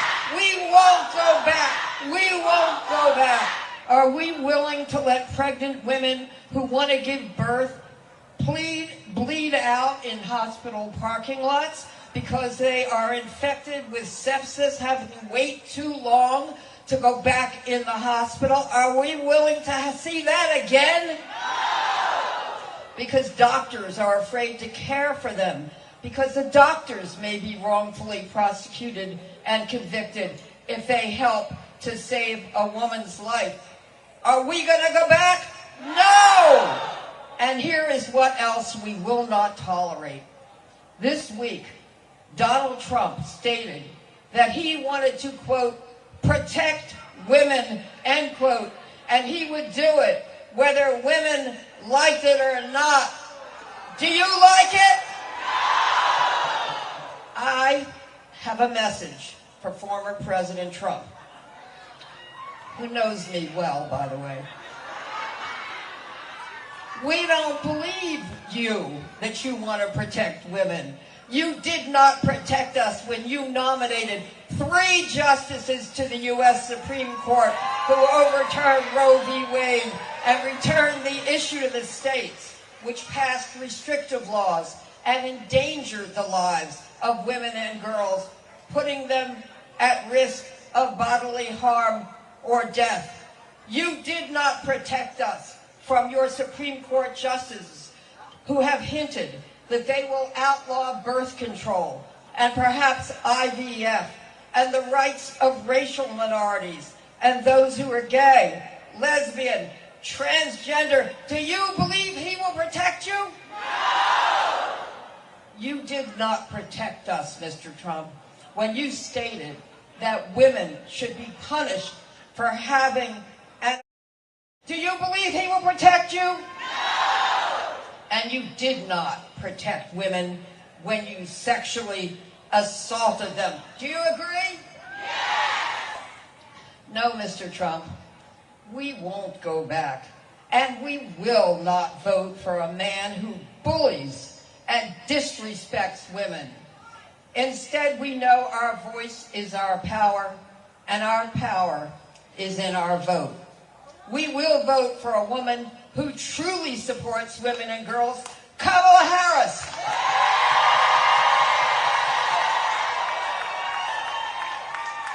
Mr. Trump, listen to the wonderful, powerful women and men who are here today, because, Mr. Trump, this is the reckoning.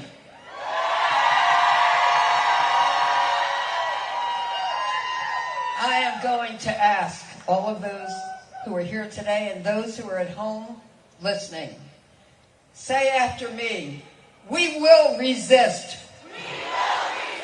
We will insist. We will persist. And we will only elect those who respect us and support our rights to reproductive freedom. Do you agree? Yes! We will resist. We will insist. We will persist. And we will only elect those who respect us and support our rights to reproductive freedom. Just remember...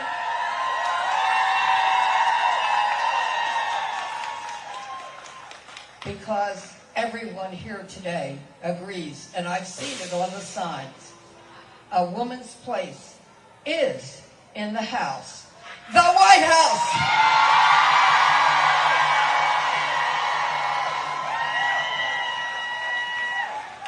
Mr. Trump, you will not be there, but we will see you in court.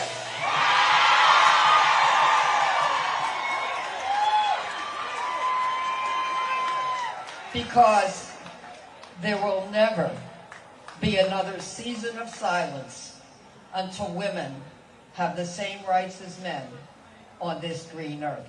Thank you and fight on!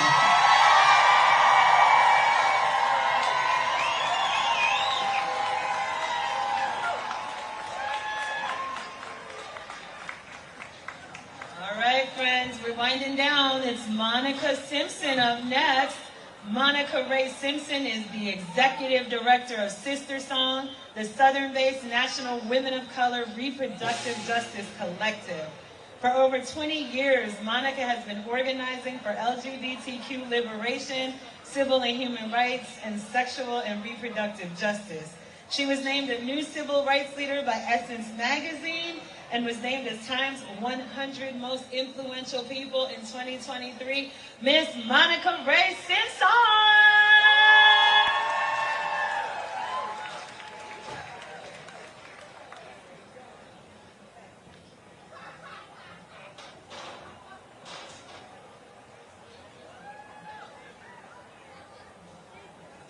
Oh, freedom. Oh, freedom. Oh, freedom over me. And the writers of that song continue to say, and before I'd be a slave, I'd be buried in my grave and go home to my Lord and be free. See, the songwriters of this freedom song, y'all made it clear that our freedom is a non-negotiable. And I feel that more than ever in this moment in history. Again, my name is Monica Simpson, and I am a Black, queer, feminist creative born and raised in the rural South who is committed to sexual and reproductive justice by any means necessary, good people. You feel me? We come to this moment with clarity that freedom is and has always been the ultimate goal. And we who believe in freedom, like the great Ella Baker told us, cannot rest. It is clear that bodily autonomy and our human right to self-determination is on the line. They want to take us back to a day where we don't have our bodily autonomy, y'all, but we're not going back, right? We're not going back, right? But it hurts me to say that a third of our country already lives this oppressive reality. 41 states have abortion bans. 13 states have total abortion bans. These abortion bans have taken the lives of Amber Thurman. Say her name, Amber Thurman. Candy Miller. Jocelyn Banika. Navia Crane. And others we have yet to name. Their deaths were 100% preventable, and they should still be here today, good people. But on top of the oppressive policies that take away our ability and freedom to make our own decisions about our bodies, we are in a maternal health crisis, and Black women continue to bear the brunt. We don't have comprehensive sex education, so our children don't have the opportunity to make informed decisions about their sexual health. And queer and transphobia and violence is taking too many lives, y'all. Our discernment for truth and justice must be strong because the misinformation and the lies flow constantly. And our opposition is ruthless and relentless in their quest to retain power. But we told them something 30 years ago, y'all. 30 years ago, 12 Black women created a framework and a movement that gave us a blueprint for this political moment. A moment where we have been forced to contend with all the heads of the beast of white supremacy. We're talking about patriarchy. We're talking about sexism. We're talking about misogynoir. We're confronting them all head on, right? This is a moment where we are all fighting for much more than abortion access, but the opportunity to live our full, free lives. And these 12 Black women gave us the framework of reproductive justice, the human right to bodily autonomy, to have the children that we want in the ways that we want, to prevent and end pregnancies without shame,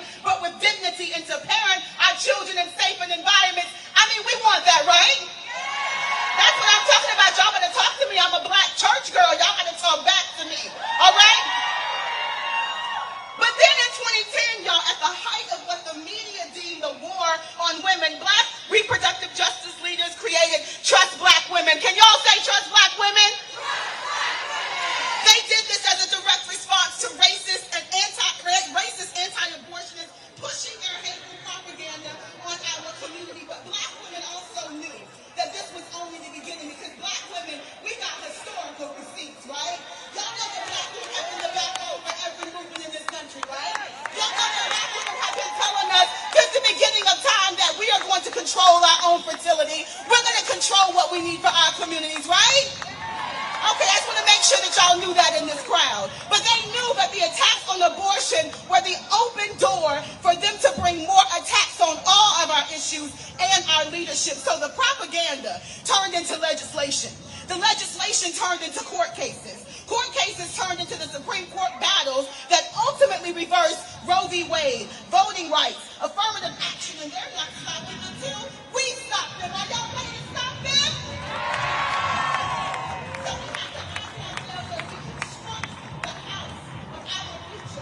Who do we want to lead us?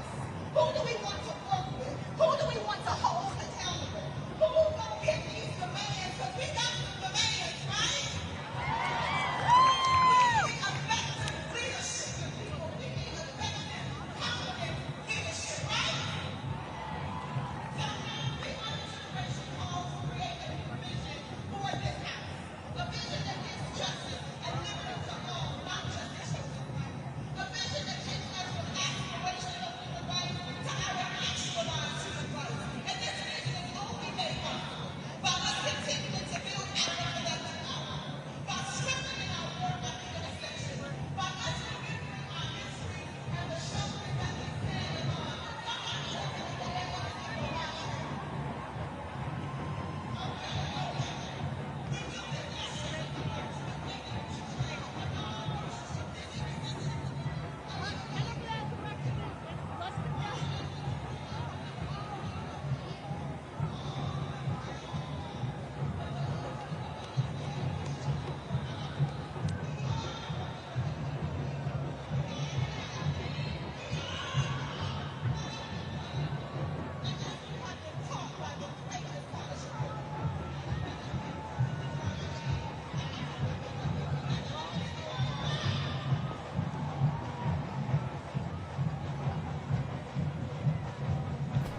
So I think the march is about to start. They're going to march to the White House. God's servant, thank you for your support of the channel. The Nightbot is literally, it's just a bot. It's not a human. If someone types in all capitals, it indiscriminately just removes the message to stop loads of people shouting in the chat. Not saying you were, but it's just automatic. It's nothing personal, so apologies for that.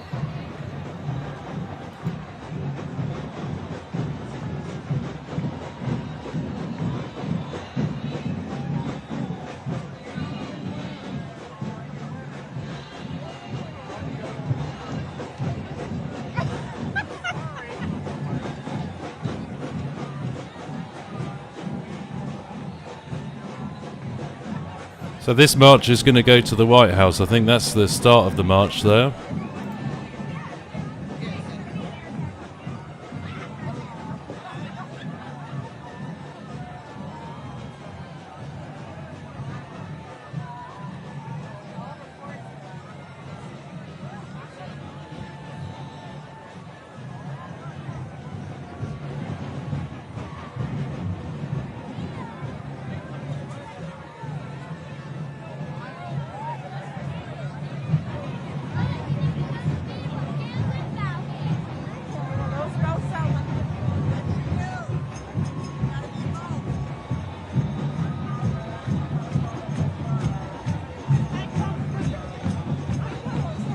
Yeah, so this is a march of thousands that is going to go to the White House, as far as I know, and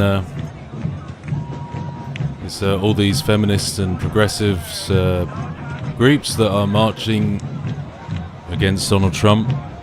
You see a few balloons there, Donald Trump balloons.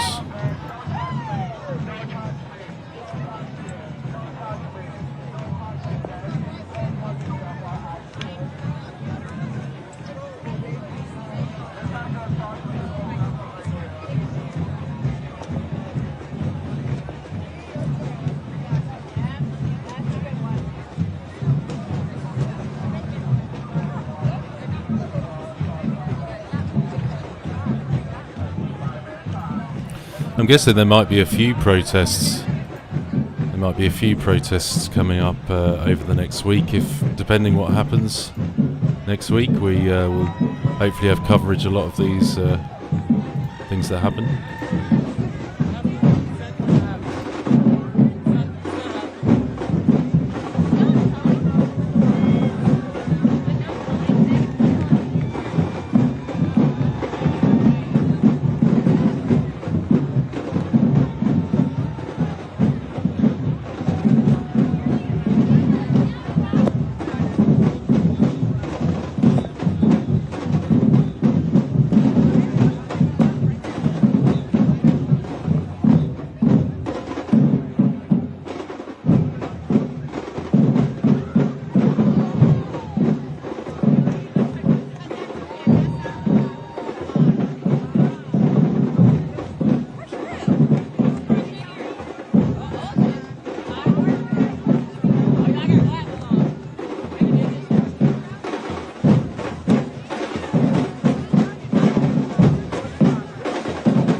Oh, it looks like a few thousand, maybe.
Yeah, the poll has finished. I'm going to finish the poll now. For some reason, the camera link is gone for a second. I'm going to finish the poll that was on here. And what was the result? It was 85% people think Trump is going to win, and 14% think Harris out of 363 votes.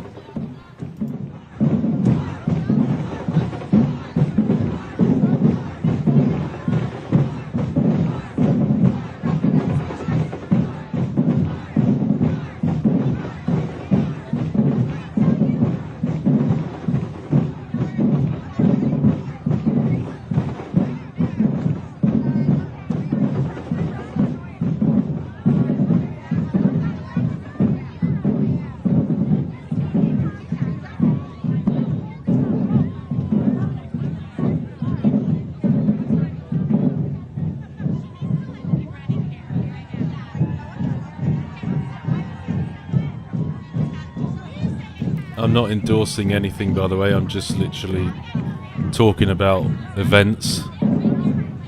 I'm not endorsing. I'm neutral here. Well, in terms of, I don't want to express an opinion, at least.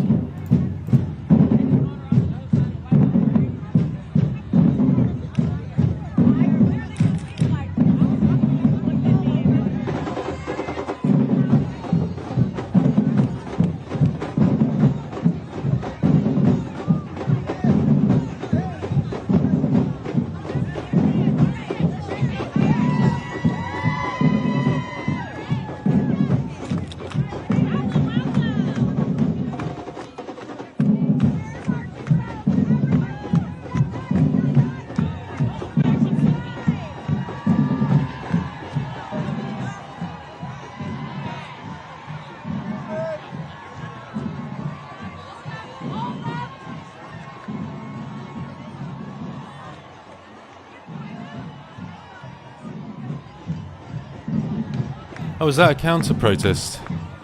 That other sign looked like a counter-protest.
Thank you, Rita. Really appreciate that.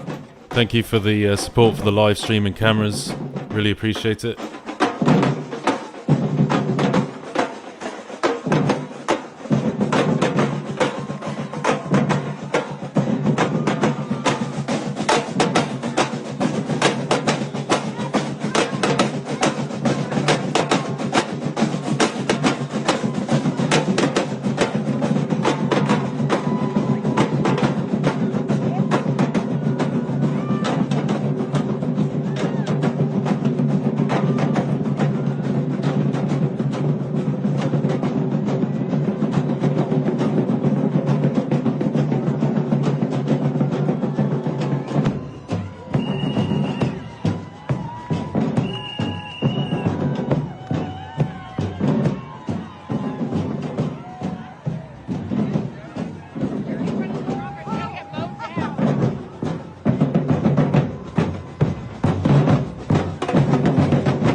Oh, you mean like goddess worship stuff?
can hear a Christian preaching there.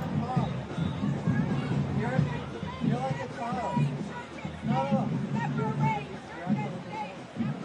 Oh no, you're gonna bow down to him. You're gonna bow down to him. You should bow down to him willingly instead of forcibly, because even Satan's gonna have to bow down to Jesus one day.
Well, this is interesting.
Eric, well, that's the thing with equality of outcome, isn't it?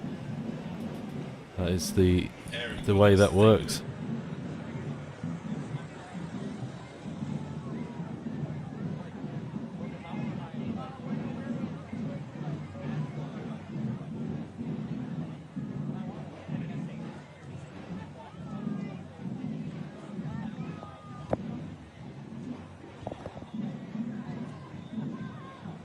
Equality of opportunity is a good thing.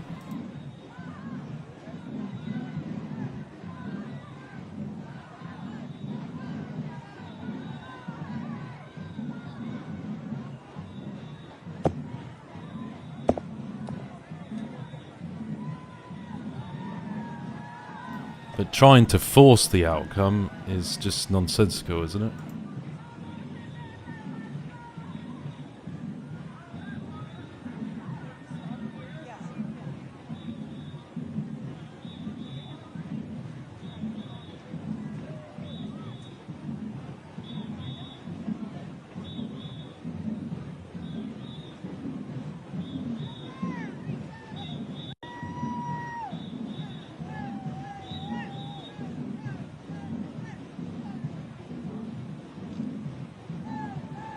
There was a preacher earlier we heard on the street.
Quite ritualistic,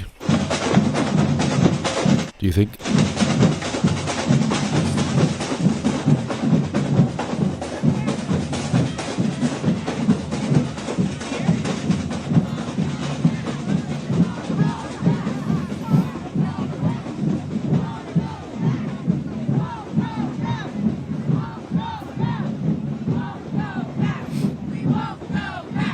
Yeah, we may have our coverage later of the Middle East. We'll see what happens.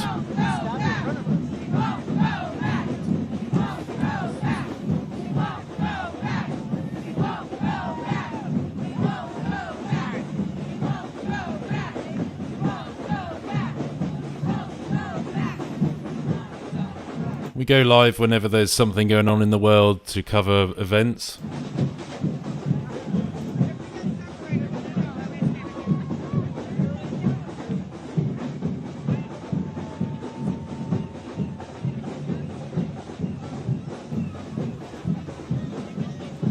if you enjoy these news streams, you can subscribe, click the notification bell set to all, or you can become a channel member. These are all licensed live streams that we have exclusively for us here, in terms of the professional cameras that we're using.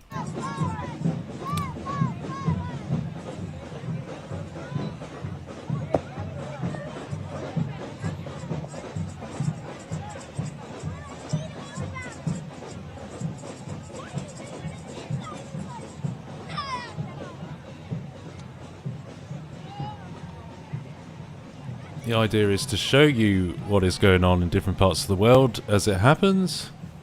I hope you enjoy the coverage of this new venture that we're doing here in terms of these live streams, live shows. I've been covering the Middle East as well, and everything that's going on out there. We will be doing a live stream on the election night as well, if people want to gather together just to see what happens. There's a lot of important events going on in the world.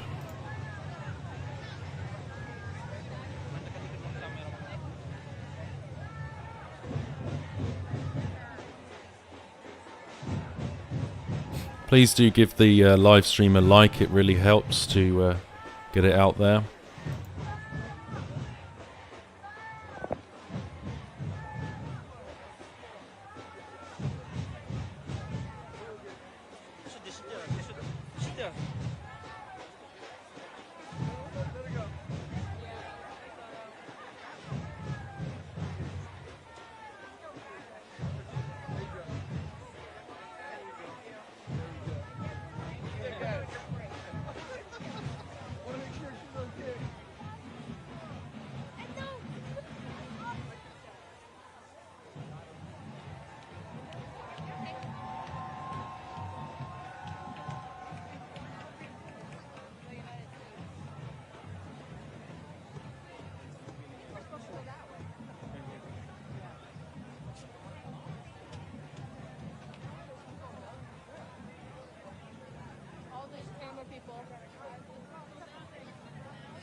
I think the march is going all the way to the White House, so I don't live in DC. I have been to DC, but I don't know how close they are to the White House here. Maybe someone can help us out with that.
So did someone say the time in EST now is 4? Is it 4 p.m. now, or is it 6 p.m.? Because you said it's to do with daylight savings. Because my computer has set EST to 5 p.m. automatically, so my computer doesn't seem to have caught up with the time difference right now.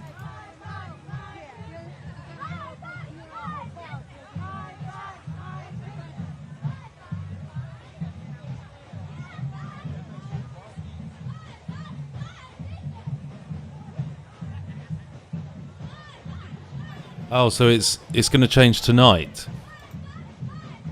The clocks are going to change tonight.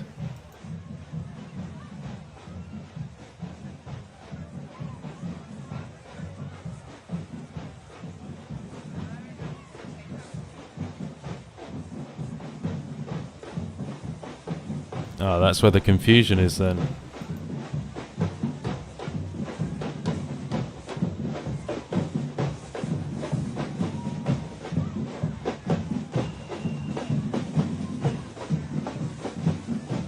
Okay.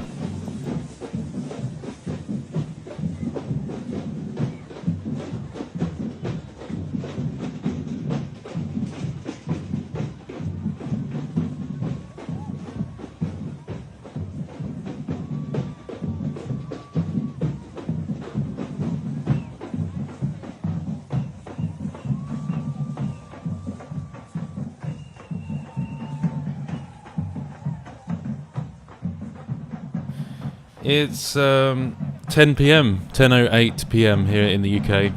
So that's what was confusing, because usually it's 5-hour difference with EST. So yeah, it's going to be a 5-hour difference again at midnight, right? Yeah, so yeah, it's 10 p.m. here.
The thing is, this wasn't the mentality in 2020, was it? About me owning me.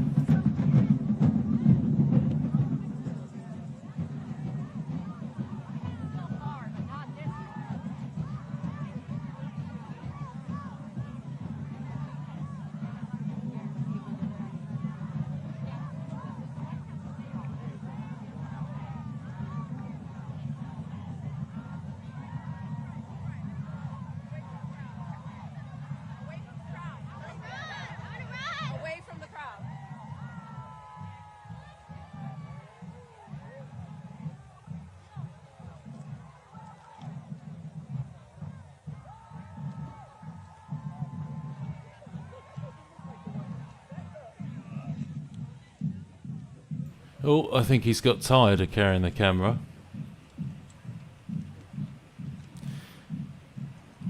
Good camera work, though.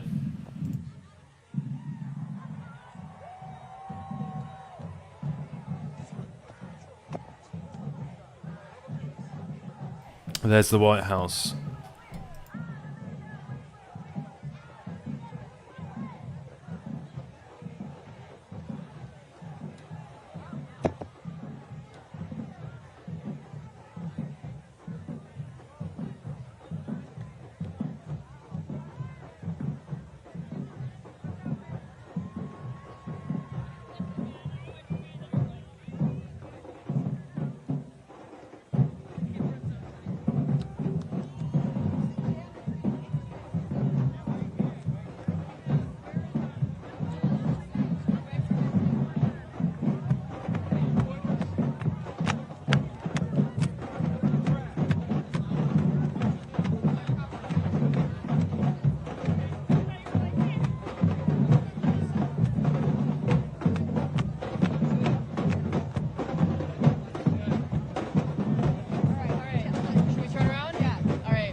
Yeah, so basically with this license I subscribe to on here now, we have above board usage of all these live streams as different things happen across the world, and you get that monthly, and then we can basically cover all these different, whatever happens in the world, we can show live camera work of different things. So it's quite a good thing to have to stay informed and to see what's going on as we cover these events. I think it's really good, really well worth it, because there's literally so much going on in the world.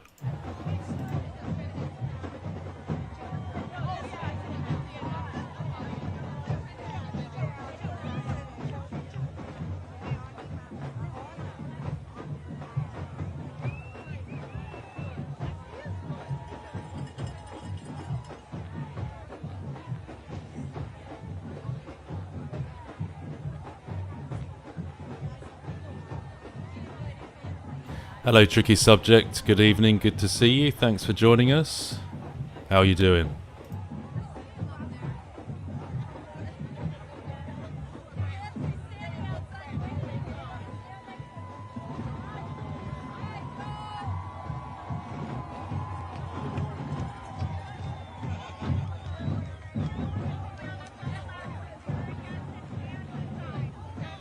Susan, I've seen a couple of Trump rallies. Not loads. I've seen a couple recently in the last few days. We showed some on here the other day.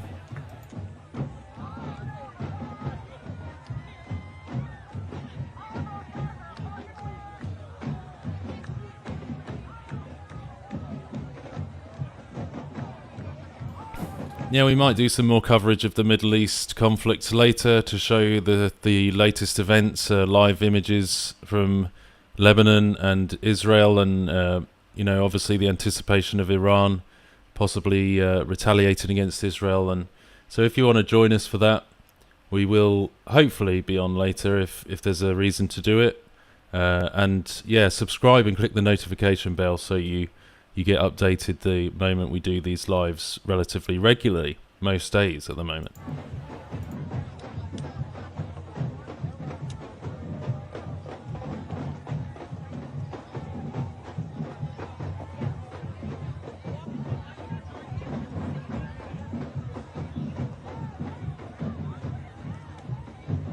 As I said, these are all professional feeds that we have license to use.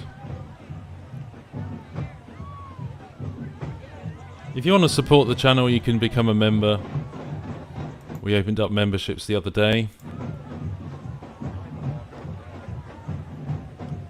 You can do that on the live chat by the right hand side of the where you type, or you can do it at press join on the main page on a desktop computer. If you wish, you don't have to. If you want to keep this going, help us. I'd be grateful for that, and please like the video if you can.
Well,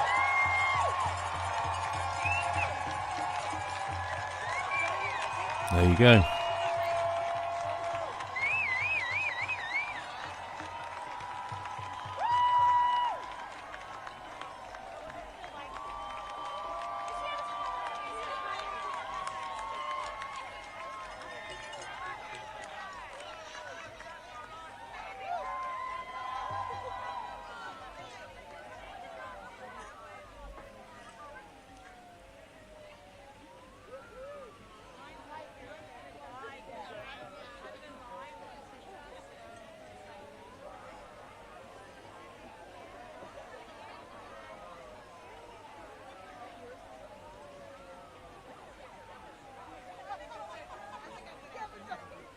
Trump is speaking right now in Salem. So that's the protest, I guess. I'm not sure where it goes now, but might be coming to a close.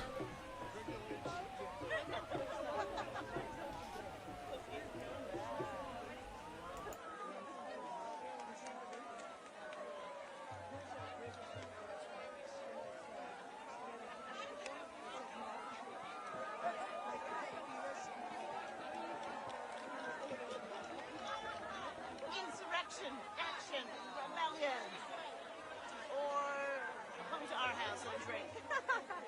What do you think? What do you think of the rest of the night? You know, this is good. That's what I think. I think we're for a break. I'm thinking we could,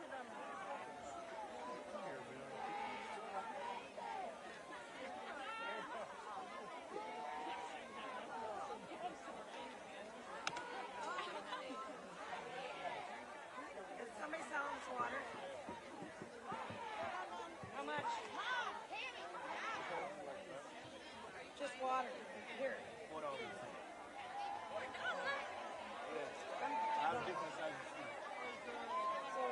what? I want the big one. I'm done. Anybody else want one? I just want to drink it here.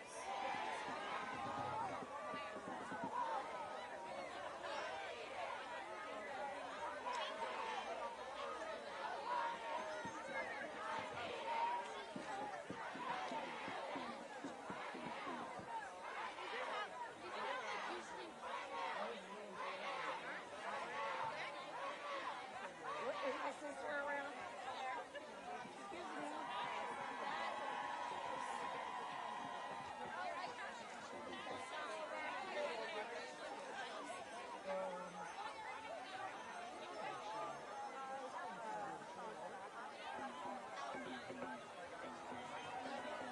How much? Which one would you like, sir? Maybe a cold water. Cold water, $4. How much? $4. 4, okay. I know where we're going, so. Actually, you guys go drinks. You have a small one like that size? Yeah. Thanks, Teresa. That's still 4, is it? Glad you enjoyed it. Jill, you want one? Yeah, I'll do a small. There you go. Strange one, this, wasn't it? Strange afternoon. Oh, yeah, you're on the job big time.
Jazzy.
Right, and I think we'll wrap up the coverage there. Thank you for joining us today and for witnessing these events in Washington, D.C.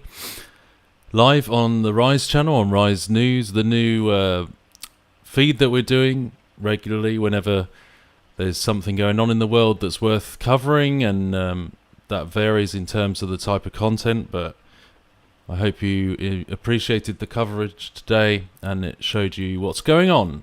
These are all licensed cameras that we're using. It's all above board. If you'd like to support us, please do become a channel member, and thank you for watching and take care.